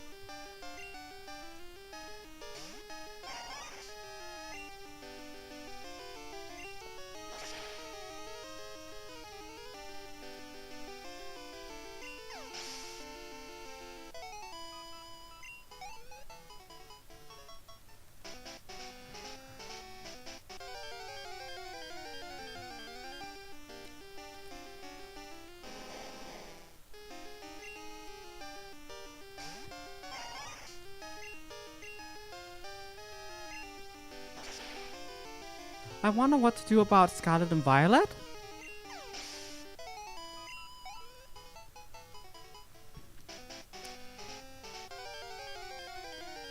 For the channel, I mean. It's gonna be open world, so that's gonna be really, really weird to cover. For Pokemon, like, how do I put it? Usually when I cover a game on this channel, I make sure I already played the part of the game that's coming up so that I know what I'm doing. That's gonna be hard to justify with an open world game, especially because I want to play it on release. So I can't just play 2 hours of the game and be like, yeah, that's roughly what I can expect to be playing on stream, because I might go in a different direction on stream. I might have an entirely different game plan than from my private playthrough. And I can't quite finish an open world game like before streaming. Before streaming it, that would be like, that would be insane, right?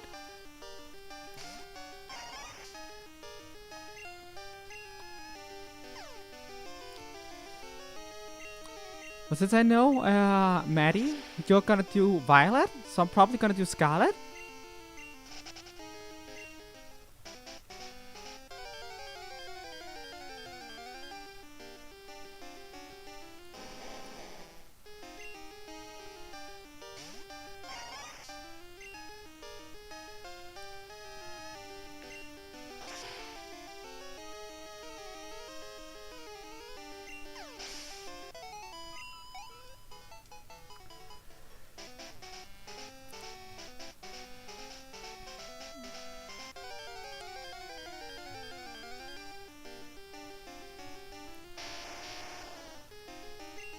I also don't know which starter I'm gonna pick.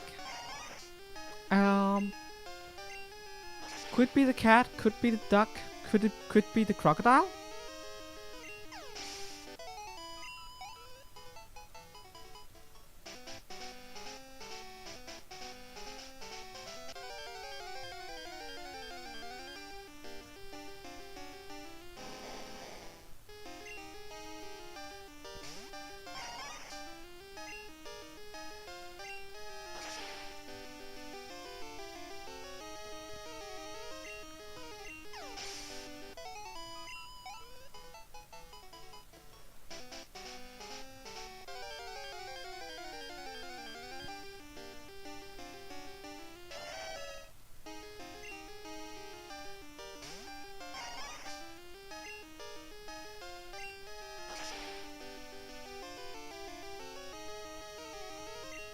You're probably going for the duck?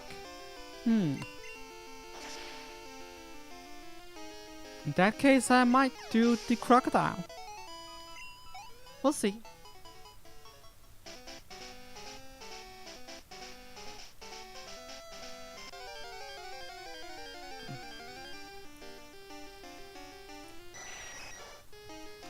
You do know if you do go with the duck, you might be stuck with it telling you where all the ingredients are hiding. Just so you're forewarned.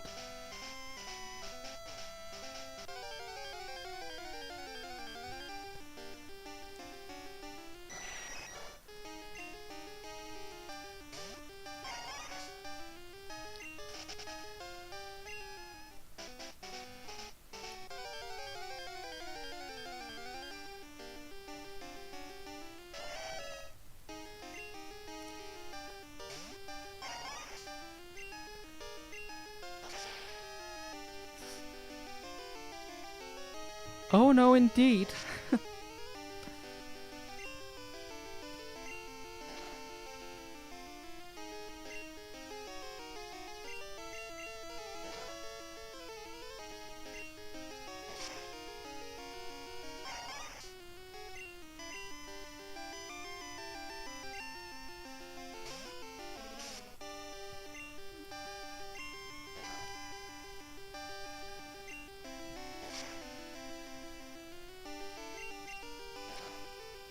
Come on. Almost there. Just give me this final done fan before I go back to heal. Flail is very powerful at this point. Like, Flail's power is dependent on how much health you have left.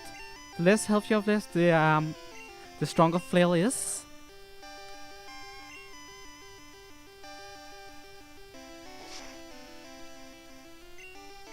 Last pixel.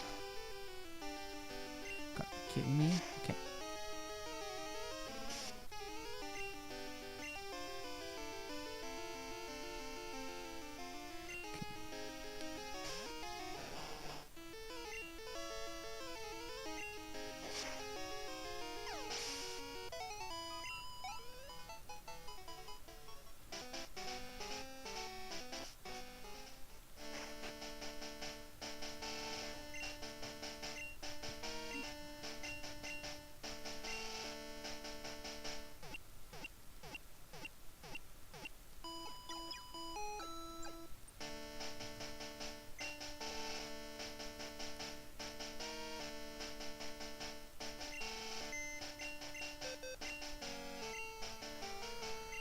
Okay. Gonna deposit you, Deku.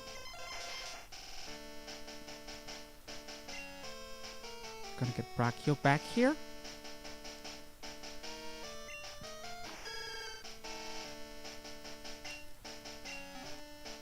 Brachio is probably best served being up front for now.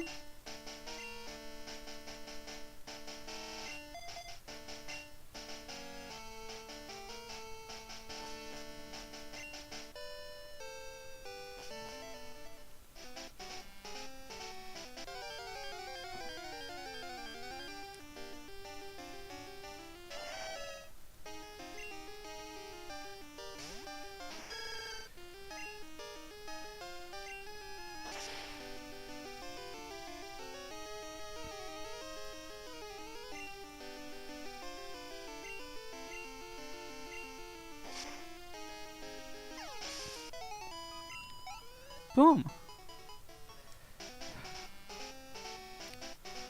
Hopefully Brachio will do decent in the Elite Four. I really wish Brachio had a secondary typing. I don't know if I mentioned it before on the channel, but I really think Meganium could have used the secondary typing. Like, it's cool that all three of the starters are monotyped. Like a thematic thing, but practically speaking, Meganium's monotype makes it so that it's being bullied by the entirety of Johto, if not being entirely useless as a starter. Because grass type just fares that badly in Johto. So if I had a dual type that could make up for it, like make it a little bit more viable. Not saying that it should be better than the other three starters. In fact, since grass feels like it's supposed to be the hard mode of this region, I don't think it should have a secondary that necessarily makes it better than Typhlosion and Feraligatr in context of the game, of course. In terms of competitive, that's an entire different thing. But in terms of balancing single player, I would have given Meganium something that makes it not borderline useless. Like it dies to Falconers, flying types, to Buxy's bug types, to Morty's poison types, to price size types, to class dragon types, to Will's Satus, to Karen's Houndoom, to Koga's entire team, and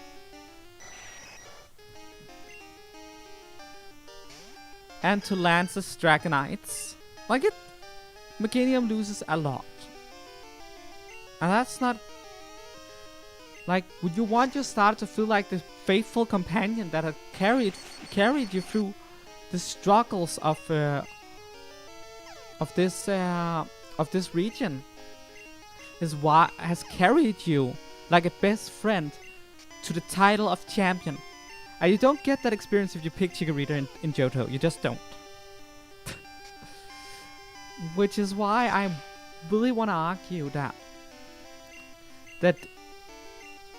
Meganium should have had some sort of mitigating dual typing.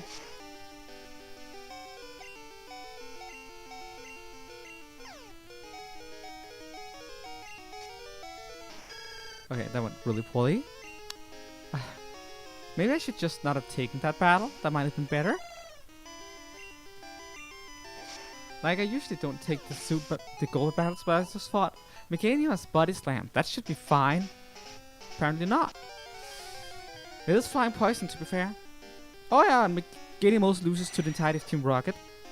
Let's forget.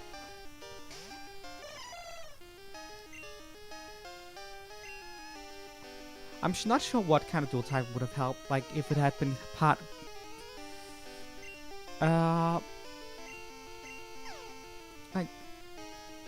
Like if it's only Meganium that gets dual typing, that would still put Chikorita and Bayleaf at a... I'm realizing I'm fighting a freaking gold battle. Let's not do that. Like, thinking about that,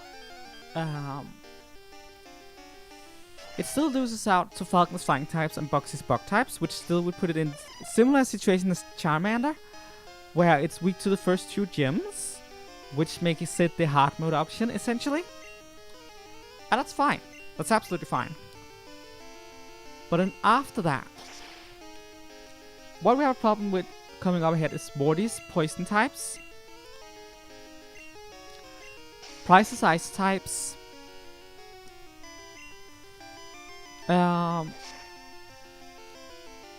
everyone struggles with class dragon type, so that's fine. So yeah, if we can do so, if we can give it a typing that makes it less fragile against ghost and ice, that might be exactly what was needed.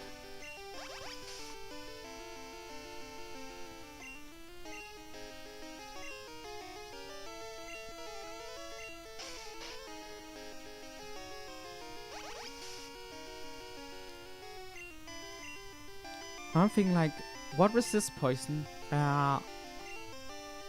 Poison is resisted by poison itself and ground, and is ignored by steel, so that's not any good options. It could be part psychic, then it could hit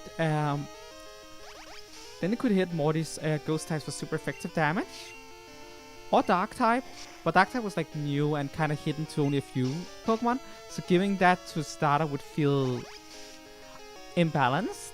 Psychic was also still considered very strong at this time, even though it was overcorrected, like by the fans, not in actual gameplay. Like in retrospect, Psychic is pretty shite in Gen 2. But like Psychic still felt special back then, is what I mean. So Psychic might not also have been a good option for its secondary typing. So that's out.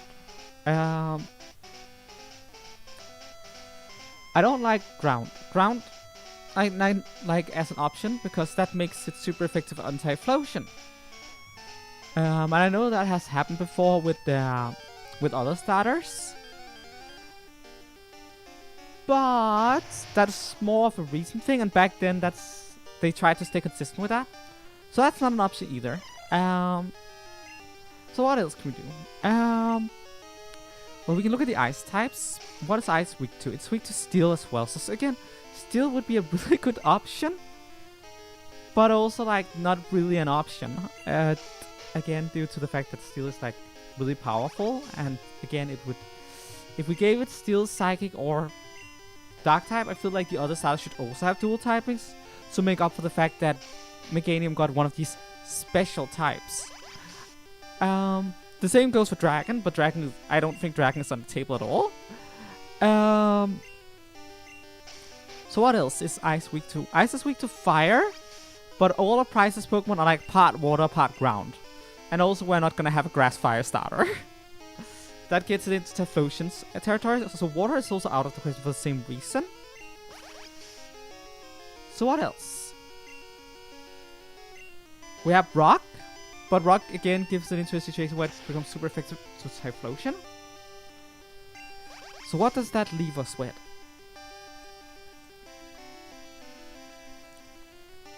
Let me get a list of all the types here. So, dark, dragon, fire, grass, ghost, ground, normal. Poison is out of the question because of Bulbasaur. That would make it too similar to the previous generation. Psychic, rock, steel, and water out.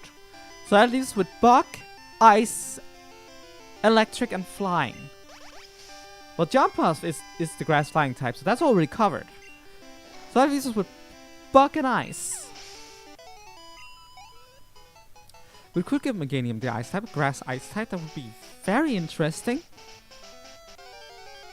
Could be like a winter, be considered like a winter flower. We could have added some more whites to its design. That could really work, like an ice type Meganium. It would make it resist Prizes attacks, because ice does resist, so, or well, at least go neutral against them, so that would help. Having an alternate stab instead of grass stab only would also give Meganium an option against Morty. However, it would make Meganium weak to the fighting types that are used by Chuck. So that's like, so that's not really helping. But it would make Meganium an ace up your sleeve against Lance and Claire. It would also make it super effective against Claire. So that would make Meganium kind of like something that's like gonna pay off in the late game, but gonna do poorly in the early game. That's interesting. That's interesting. Like, that could work. Buck also works. It makes her extra weak to Karen's Houndoom. But it does, and makes, as well as her Murkrow. But it does give Meganium an edge against Psychic types, which there are not a lot of. And, what's it called? And Dark types, which there are also not a lot of.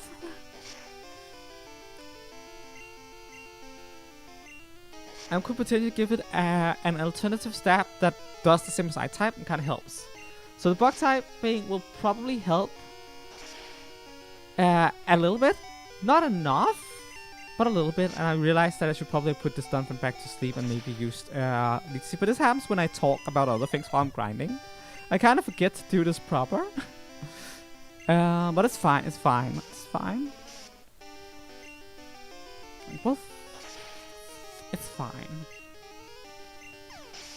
Oh wait, fighting is also an option. Fighting is super effective on ice type and Jasmine steel types. Yeah.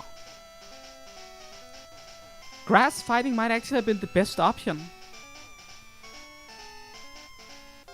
Fighting is effective against rock, ice, and steel, if I remember correctly, and I believe, and dark, which gives you an option against Karen.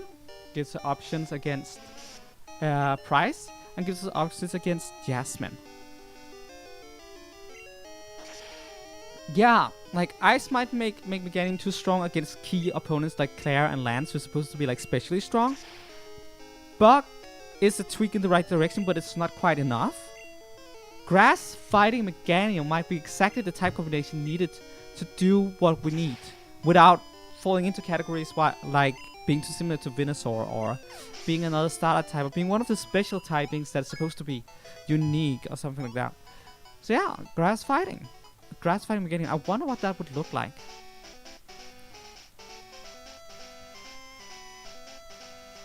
So yeah, that's my conclusion. Meganium should have been grass fighting.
So I tried googling grass fighting Meganium, and it kind of seems like no one has ever drawn that.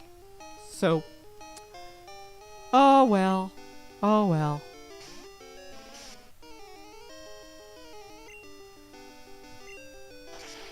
Would have been cool to see it. I'm still scrolling. Maybe Google will show me something, or maybe I will scroll down to the point where I see stuff I really did not want to see.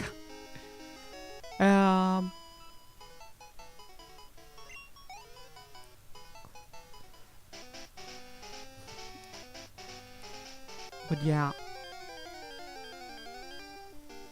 No, I can't find a fighting type Meganium. I can find a fire type Meganium design, but no, not a fire type Meganium. So I guess that's that.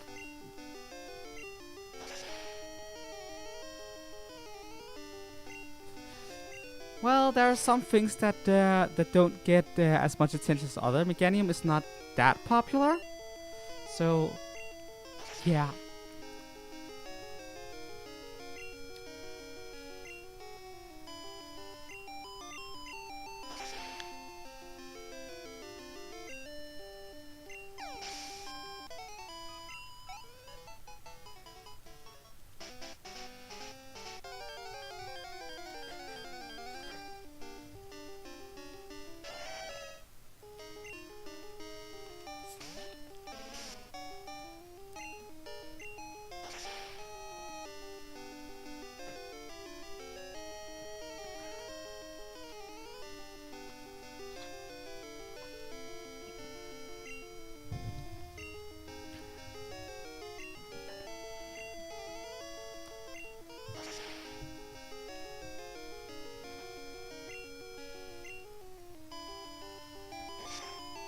I also don't think it hurts. I don't think it hurts the overall difficulty curve of Gen 2 to give Meganium fighting type either. As I said, it still sticks Chikorita as the difficult starter to work with because it's weak to both Faulkner and Boxy, which are the first two gyms. And everyone struggles with Whitney. Come on, everyone struggles with Whitney. So by the time Meganium is gonna be helpful, is a time where on any other starter team you will already have a diverse team of Pokemon to choose from. So Meganium doesn't make the game easier at that point, even if it has fighting type to help with Jasmine and Karen and Price. But it makes it so that that your valued starter are worth using at this junction, which means that you actually get the experience of feeling like you conquered the region and the league with your starter, which is the experience that most people want to have with Pokemon. So yeah, fighting Meganium. I know I keep dwelling on, but like, think about it. would make the game so much better for like 33% of people. Like, I could imagine there are probably like people who ditched their Chikorita after like Morty or something, when they realized that Meganium is really bad in this region. Not overall, mind you. I mean, Meganium is bad overall because power creep, and it's for Johto, but like its stats are not trash. It's fine. It's grass type, so it's not that strong. Grass types has always been like in a bit of trouble due to their really poor resistances and how many things hits it for super effective. But like, it's fine. It also has a decent move pool. Like, it gets Pedal Dance and Body Slam. But because grass type is that poorly, is that awfully treated in the generation, it's just, I also think it's really unfortunate that Chikorita is the starter that struggles to this degree in Johto, because it's the feminine starter, which means most small girls who picked up this game would probably have picked Chikorita as the starter. I did. I know I did. So that's like telling. So that's like indirectly telling a bunch of female players, female children, that either they suck at the game because they can't win and they don't understand why they can't win with their starter, while their brother or their friend who has a Typhlosion is just blasting through the game. Or the people who realize what's actually going on will be like, you purposefully made the game considerably tougher for any what is called quote unquote female players during that period. Small female children that picked up the game. Of course, there are exceptions. There are girls out there that are like big fans of Typhlosion and Feraligatr. I like Typhlosion too. Like, I prefer Chikorita, but I like Typhlosion. But like, in terms of marketability, you're more likely to have young girls pick Chikorita than anything else. And it means disproportionately, it's gonna be the young girls that play Pokemon that's gonna end up having a really rough experience. Now that feels kinda like, I know it wasn't on purpose like that, but looking at it, that feels kinda weird, right? Right? I don't know. It's unfortunate. It's very unfortunate. You can also see it like this, like, it's the feminine Pokemon starter that is the one that the entire region bullies. That also doesn't what's called sound that great either, right? Like, it's that yeah, Meganium should have had the fighting type. Would have helped a lot on the overall player experience. I honestly think it would have been for the better.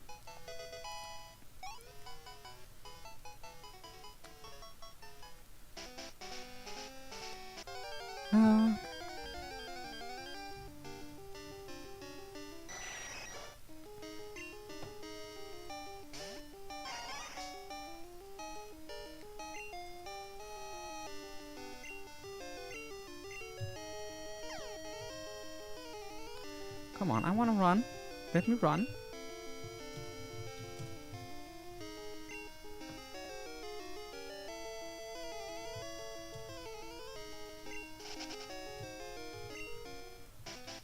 So apparently looking up Proto Gen 2 results in a car. I was just thinking, I wanted to know what the prototype version of Chikorita looked like.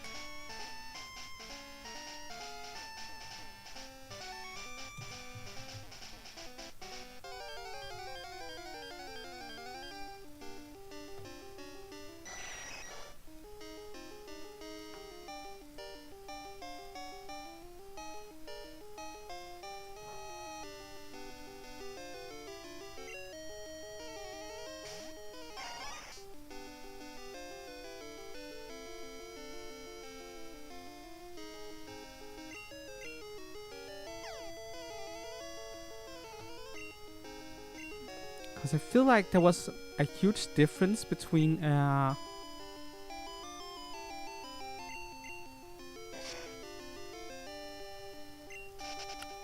Gen 2 prototype of this particular line.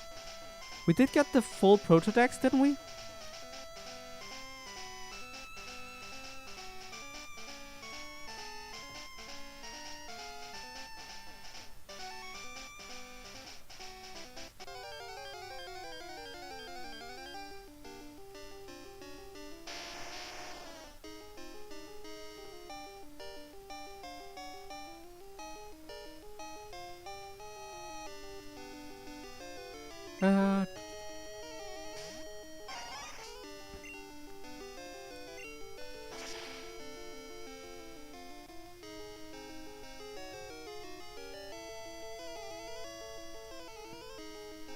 Can't seem to find it. Yeah, the entire prototype was leaked, right? Can't seem to find it though.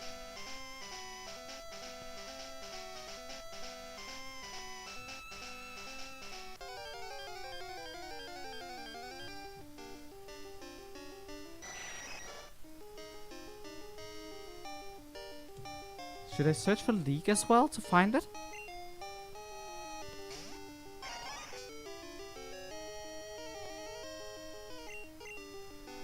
Pokemon Gold, Silver, Space World. I'm not gonna show this on stream, by the way. But you guys can search it too and look it up, what it looks like. Why am I getting so many darn what is it called? Gold bats at the moment? Okay, so Meganium more or less looks like itself in the Space World League. I was kind of hoping that it looked more like a fighting type somehow, because I remember Hanamugura, the middle stage, and that thing looks kind of funky, like it could have been a fighting type. I don't know. Also, looking at this Protodex, like, that's a lot of interesting things. Like, it looks like there is a baby form and evolution form of Tangela, which we did get an evolution form of Tangela down in Gen 4. But looks like a baby form of Mr. Mime, which also eventually happened in Gen 4.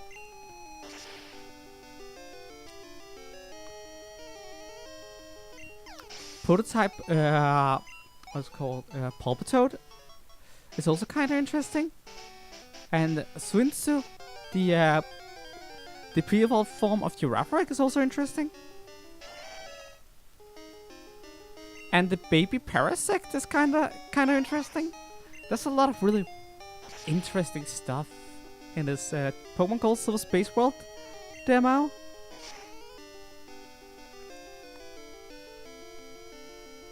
It's interesting.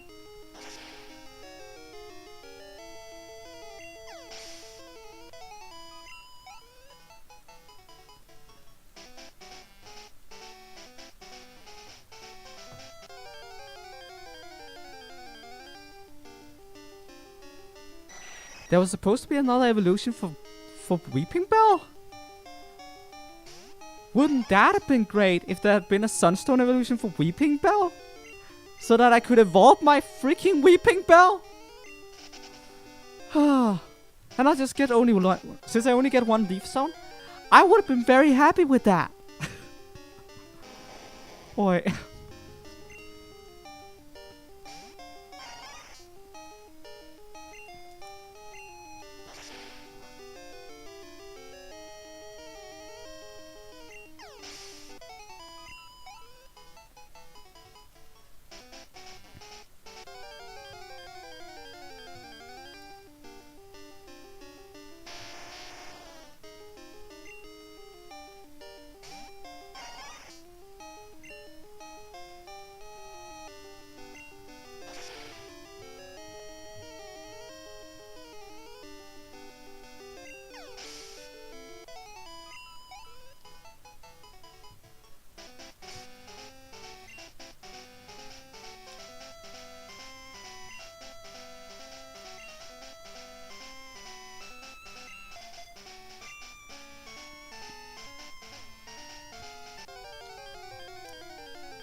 Were they obtained through a hack?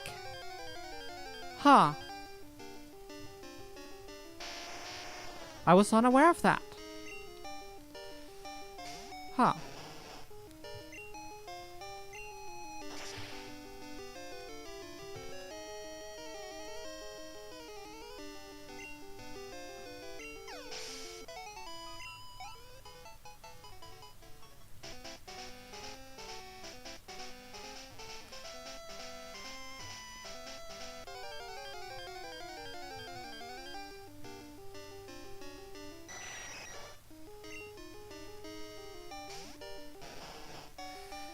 I'm so getting tired of gold bats. Oh my god.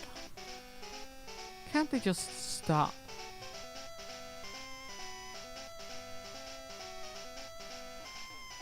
Man, the Zubat of the Victory Road kinda sucks.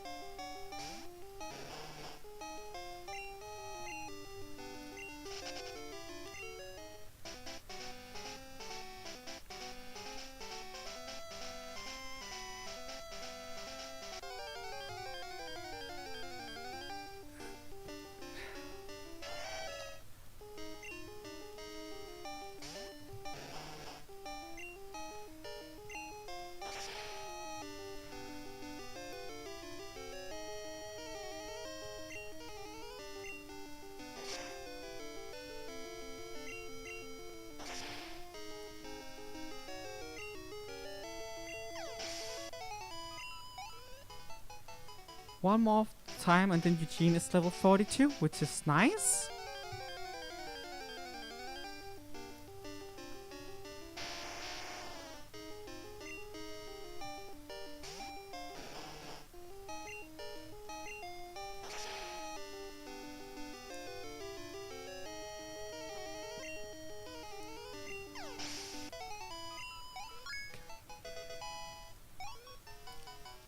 Okay. 5 Pokemon to go.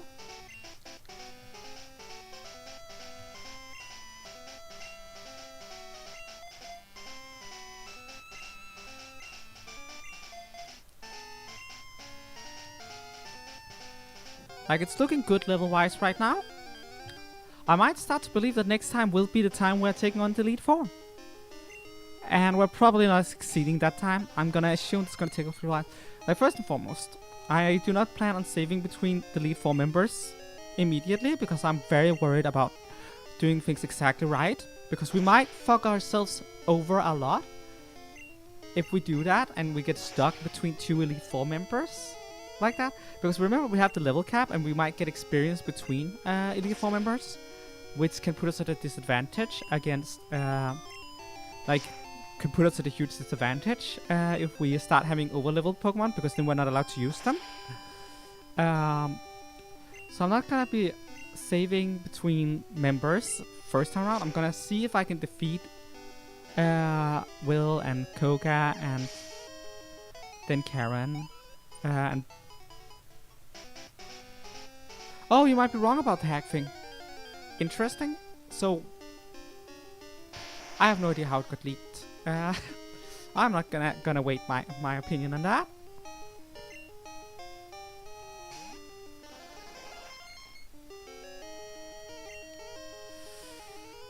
But yeah. So what do I?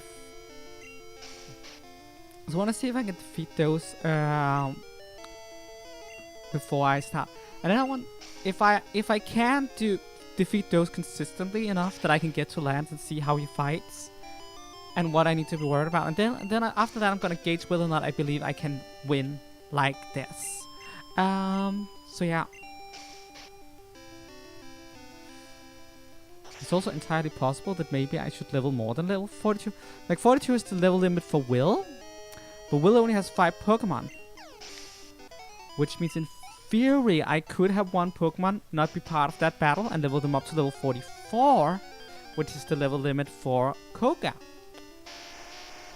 Or even 50 if I'm confident I don't need that Pokemon until we fight Lance, and then make that like our secret weapon against Lance. I have my doubts about that, But that's an option. So again, if we don't save between Elite Four members, we can always soft reset till we can always soft reset to the point where we're back and we can like re-strategize outside the league and maybe, you know, level up those few extra levels for that one Pokemon. But yeah.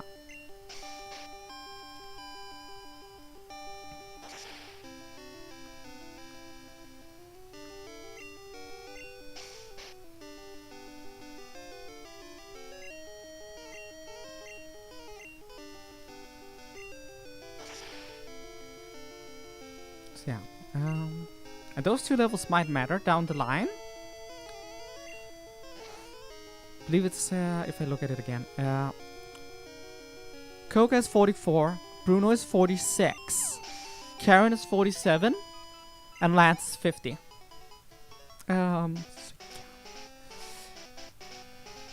Also need to be careful about that, because whatever I level up like that might be out of the running for the Kanto gym leaders as well,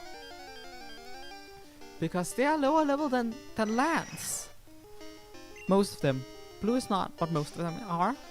So that's also something that needs to be kept in mind.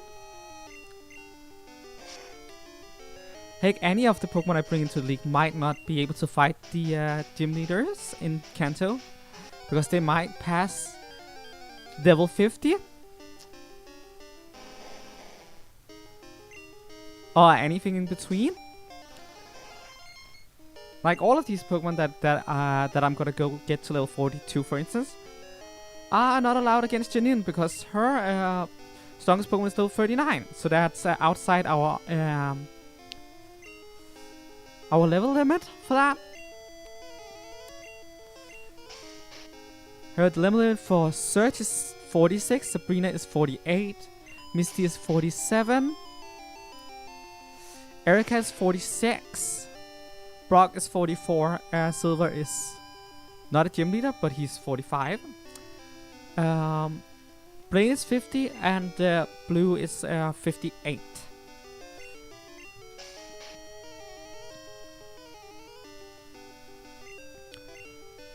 So you can see how that matters.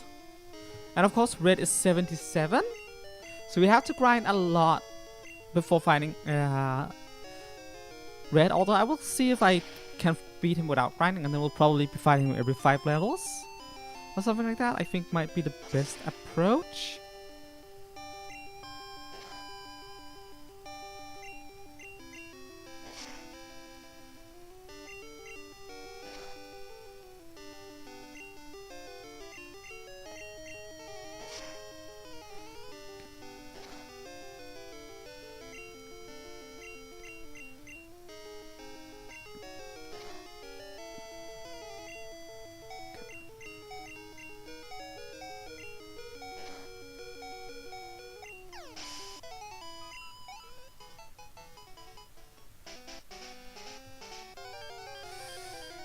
I'm not fighting that. I'm not fighting that.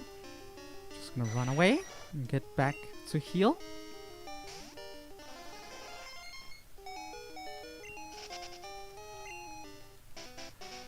At least grinding is a lot faster than it was with the normal types.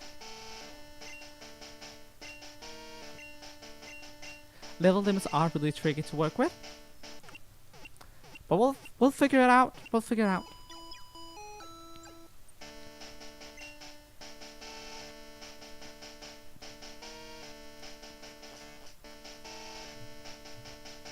I do worry about these level limits as well for the remakes, but in the remakes most of these gym leaders has been buffed a bit.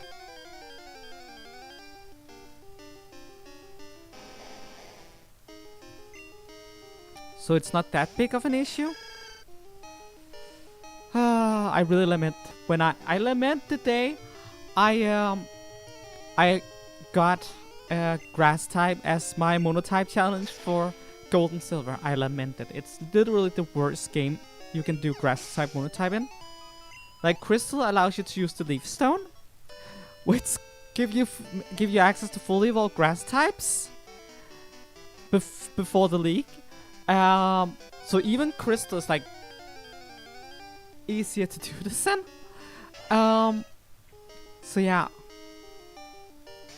we have all of the issues.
Yeah, this is going much smoother now that I'm ignoring Golbat.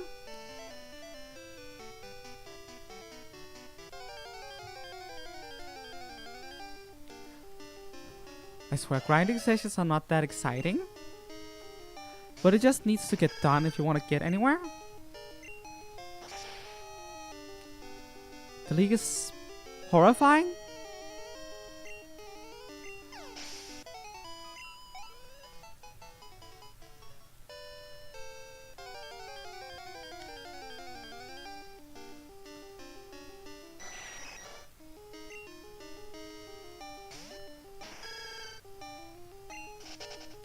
I've been saying that for the last couple of streams. I'm very scared of the league.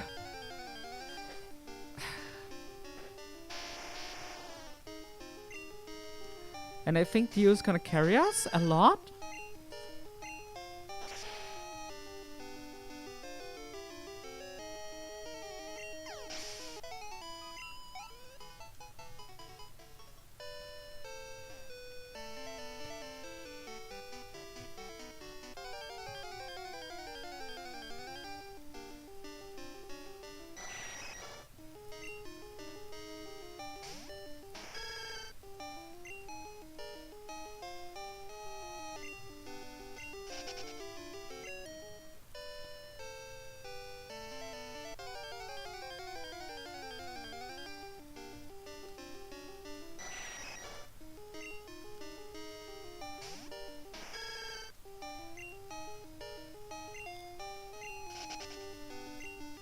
Can these Zubats just stop spawning?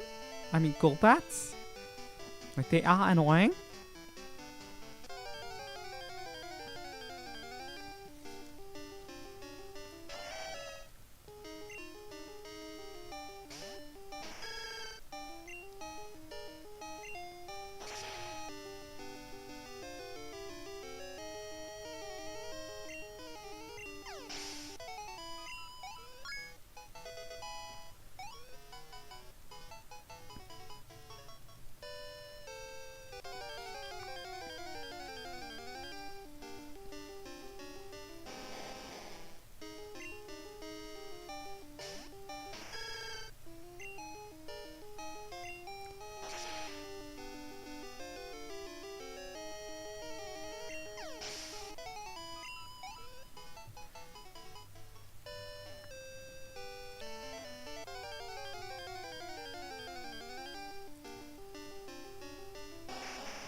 It's also kind of interesting that most of these grass types we have are like one-trick ponies. We know Razor Leaf. I mean, Brachio has Razor Leaf, which is kind of unique because I believe it's only the starter attacks to this. Yeah, Meganium has a red line in its eyes. Probably due to the limitation of how many colors there can be on a single sprite at the time. I would imagine that would be why, so that's why they use red for light shading as compared to yeah. I would think that they're just using red for light shading, and that's what's going on here. Because it has red in the flowers.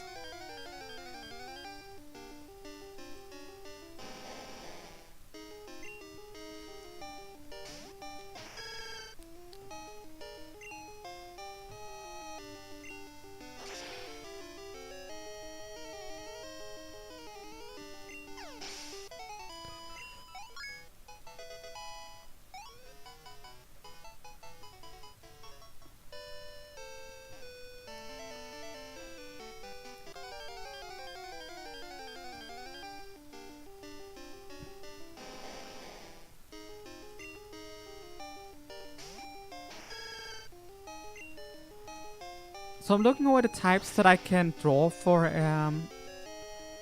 Crystal. And while all of these are fantastic options, I think what I want the most is probably either water or flying, because I think water flying's gonna have a decent time going through the game. And I need, like, the next Monotype run, I really kind of want a break after this run, because this run has been ridiculous. It's gonna be easier in Kanto, and I'm so looking forward to that. But I would really like something that's not gonna get its ass kicked as badly. So yeah.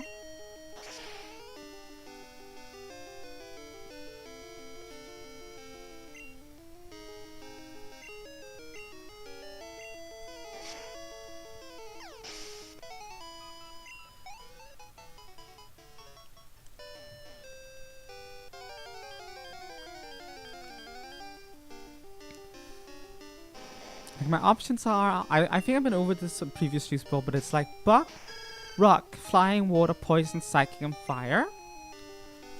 Poison is just not a good typing in general. I mean, there are some really rad poison types like Crobat, Gengar, and like, I guess Bellsprout and Oddish are great too. At least when you're not going monograss. So like there are, and Tentacle is also very useful. Like Poison has a lot of versatility. Flying. Flying goes neutral on a lot of things and has very few weaknesses. Yeah, Crystal better cut me a break. And I'm thinking Water would be nice because Totodile is just a nice starter, and again, there's a lot of really strong water types. Rock could work, but I am still not sure if that would be different enough from the ground type run of Gen 1, because again, it's gonna be ending up using Golem, Rhydon, and what's it called, Onyx again. Which is so, yeah. I guess there's the fossils. But also, there's gonna be a lot of overlap between this and the Kanto playthrough of Ground, because Ground Rock is like a very common dual type in Kanto, so kinda hope not. Bug would be interesting. I think I could get pretty far with stuff like Butterfree and like Scissor and the like, if I can get a Scissor at all, because Metal Coat is gonna be hard to find, but still.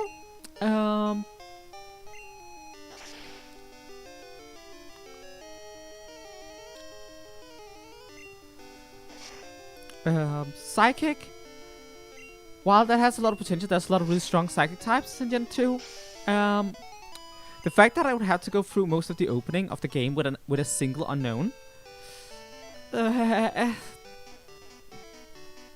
Fire also worries me, mostly because of the mandatory hiker before you get to Boxy. It's like, because the first time you get access to a fire type, it's like when you get access to either Vulpix or Growlithe. Yeah, we need more Butterfree in these streams. Oof. Ow. But yeah, beating a mandatory hiker with just a Cyndaquil is worrisome, to say the least. And would also be annoying to fight the Vulpix. That is also mandatory before you get to Boxy.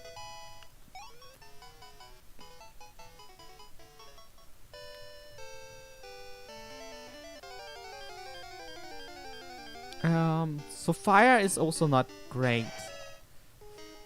So yeah, I think like anything but psychic and fire and will be fine. And even if we do get fire, as long as we can get past the hiker, we'll be fine. And even if we do get psychic, as long as we can get past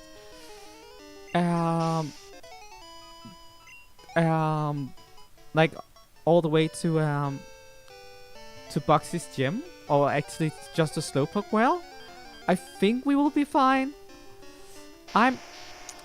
But it's gotta be some rough early game for those two. Everything else I think we can make it with. Even Bug type, who's weak to Faulkner, I think we can make it with, because again, we have Butterfree as an option. Well, actually, maybe we don't have Butterfree as an option.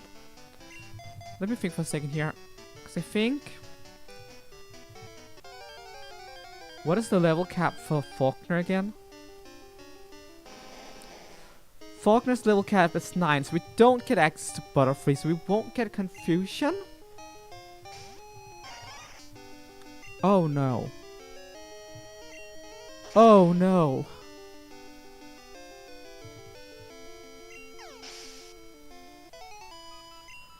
Okay. Buck might actually be the worst one to draw. Just because of Faulkner. Getting past Faulkner is gonna be really tough. With like the bug types of, like, what is even available at that point junction that's like either Weedle or Caterpie or both. I don't remember in Crystal. Either way, Kakuna Metapod is not gonna be super useful.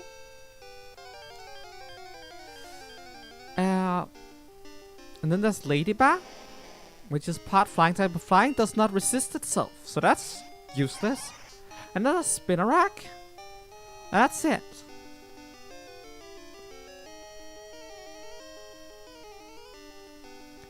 Spinarak level 3 at level 9 will have Poison String, String Shot, and Scary Face. That makes Metapod better. Oof. Hallelujah! We do have a solution. It's gonna be very RNG based, but there is a way past Faulkner with bug types. Because Ladybug knows Supersonic on level 8. So if we can RNG brute force that, we just need his bird Pokemon to hit them so confusing a lot. And we're also just gonna have to beg that Ladybug is fast enough to get the confusion off.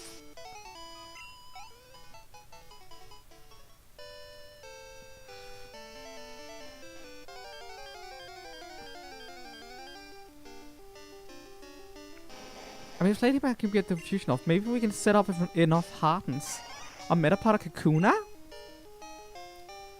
to like make it so that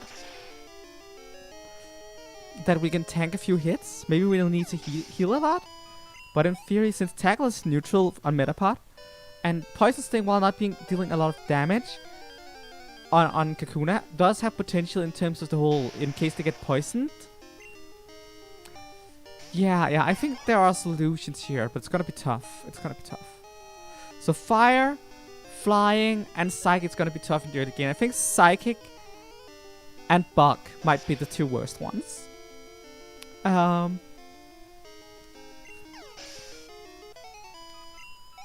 So that's 3 out of 7 types. So that's what like a 45% chance that I'm gonna be struggling a lot. So I'm not looking forward to that.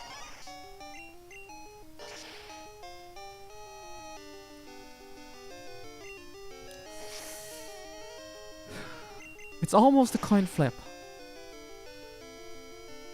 It's almost a coin flip.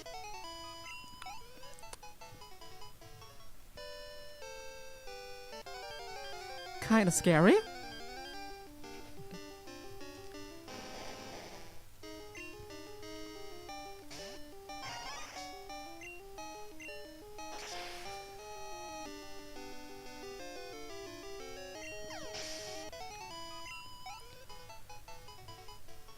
But hey, we need to defeat Red first anyways. It's gonna take like a lot of time.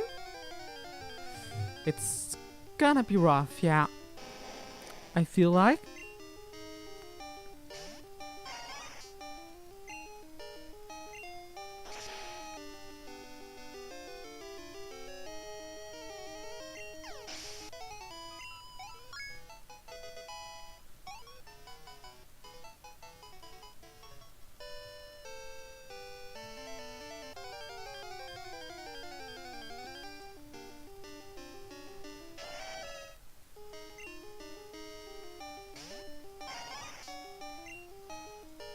Alright. Just realized we're out of PP, so I'm gonna swap.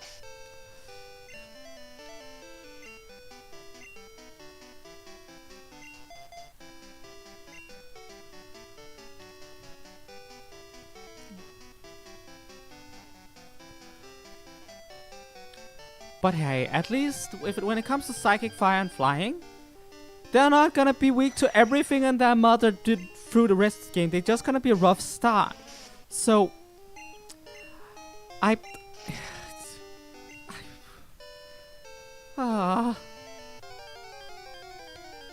I feel like every time I stream this grass type monotype challenge, it just eats at my soul. Like, I'm having fun, but I also get so tired after thinking about all of this stuff afterwards. Like, so tired.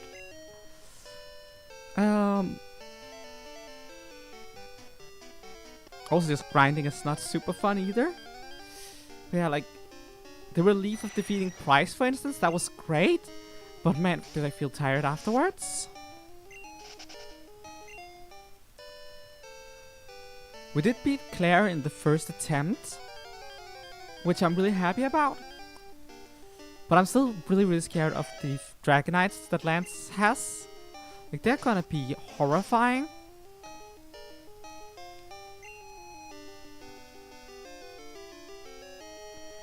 They all... Okay, none of them has a flying type move. So that's nice. Aerodactyl and Charizard has, but Charizard also has Flamethrower, so... I think Charizard is gonna be a one-shot with Dio. I hope so. So that leaves like the scariest two things are like... Okay, Charizard is scary. Aerodactyl is also scary because of wing attack.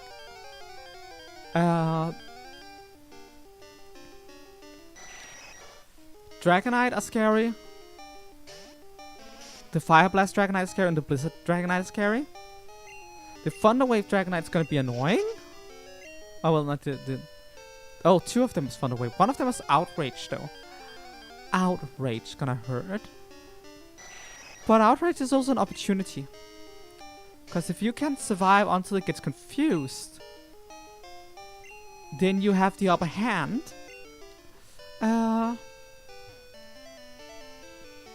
fact that he has 2 Pokemon with Thunder Wave is gonna be such a headache. Especially because speed matters so much. And we're already slow.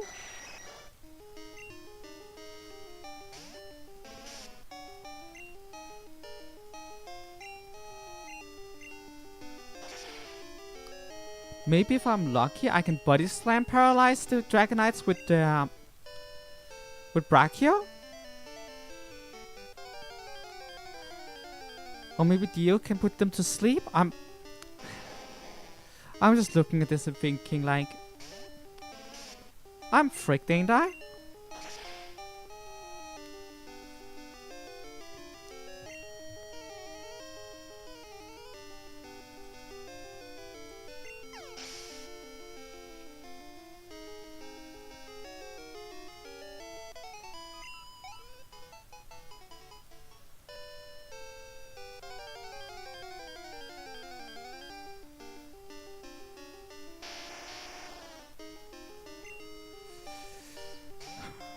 Okay. So, Twister is only a 40 power base move. Although Dragon Knight has stab on it, so it's still gonna hurt. But 2 of them has Twister. The final one is Outrage. It also has Hyper Beam. Actually, all of Lance's Pokemon know Hyper Beam.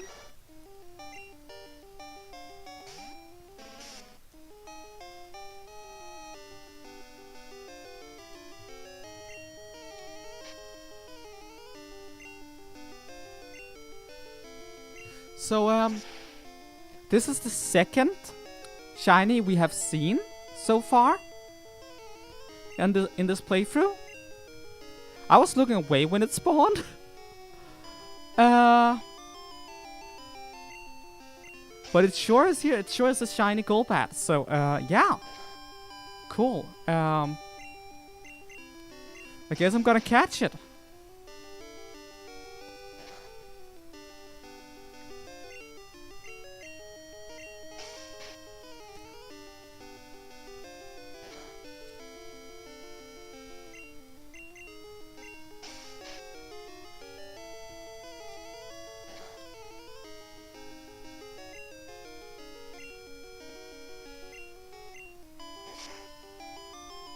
Ow.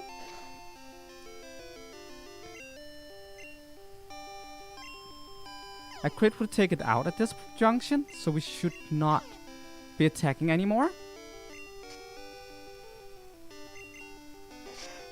However, I do want to put it to sleep. Okay. I'm glad I have the Master Ball right now.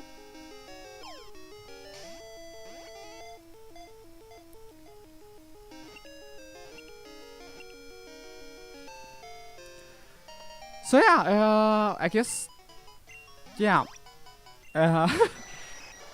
it can drink more than 10 ounces of blood at once. If it has too much, it gets heavy and flies clumsily. Yes, what is your name gonna be?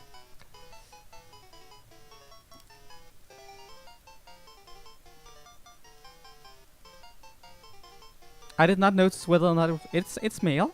Okay. Male.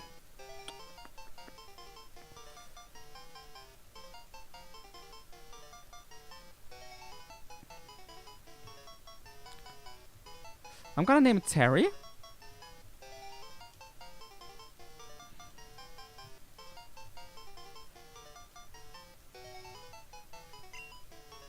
And yeah, I'm gonna save now.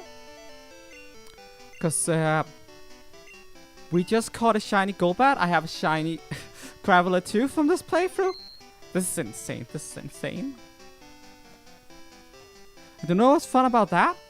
They are both Pokemon that are available in BDSP and Legends. So I could always transfer them up. So yeah. Might do that. At some point.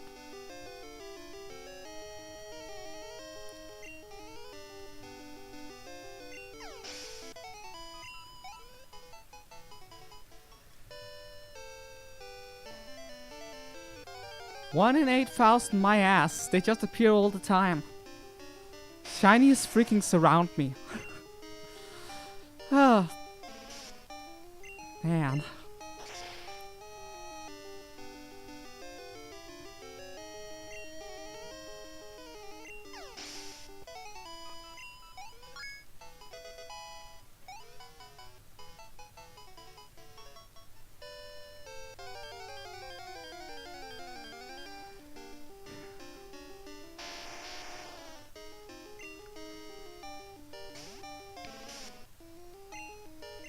So because Mimi evolves into Bellossom level 44 specifically, I want her to have extra experience above 42 so that I can increase the odds of her reaching level 44 while we're in the league. Because if she evolves...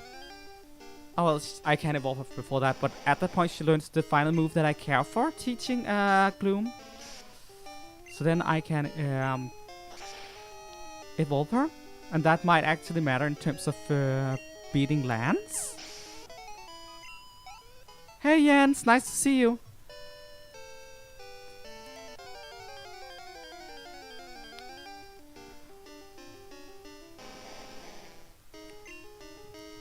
You barely missed me catching a shiny Golbat. It's actually the second shiny I've gotten in this playthrough, which is like wild. Sadly, I have not gotten a shiny grass type. That would have been really cool, because then I could have used it for the playthrough. But yeah.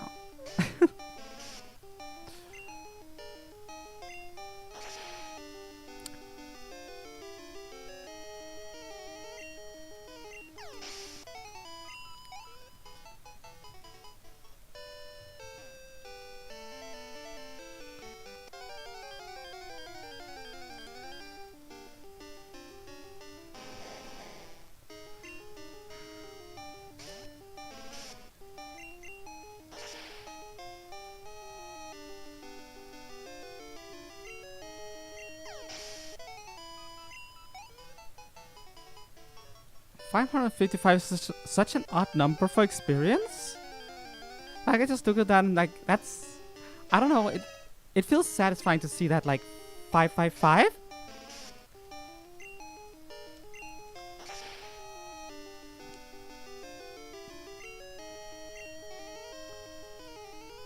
Yeah, you can defense curl all you want.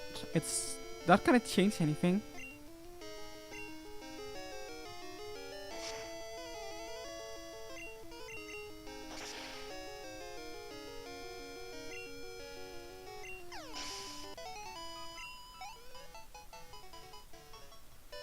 One more fight.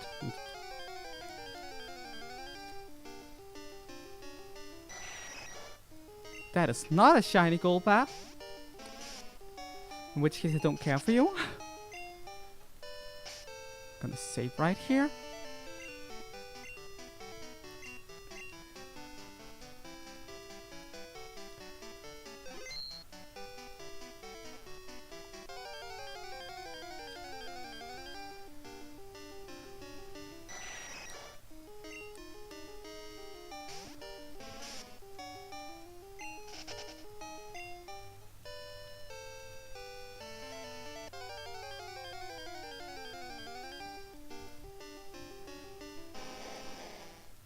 I don't know if maybe I'm like, what's it called? Desensitized to shinies at this point, because I don't feel like this shiny Golbat got much of a reaction out of me. Like usually I'm like, wow, nice, and now I'm just like, yep, that's another shiny to the collection.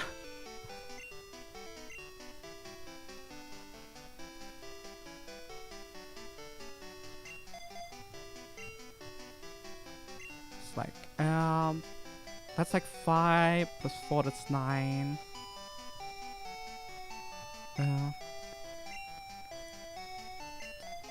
We lack 12 levels total. And then we're ready for the league. That's pretty nice. I think it's like the third shiny Golbat I've gotten, or something like that. Like, I'm pretty sure I got one while I was playing Legends too. And, like... I know I have another one from either Sword and Shield or something. I don't remember the details, but I'm pretty sure I have like multiple shiny Golbats. It's just raining shinies, I guess. But yeah, we're gonna end it here for tonight. Thank you all so much for watching. I hope you enjoyed this this stream. And on that, I guess I will be spawning out. Bye!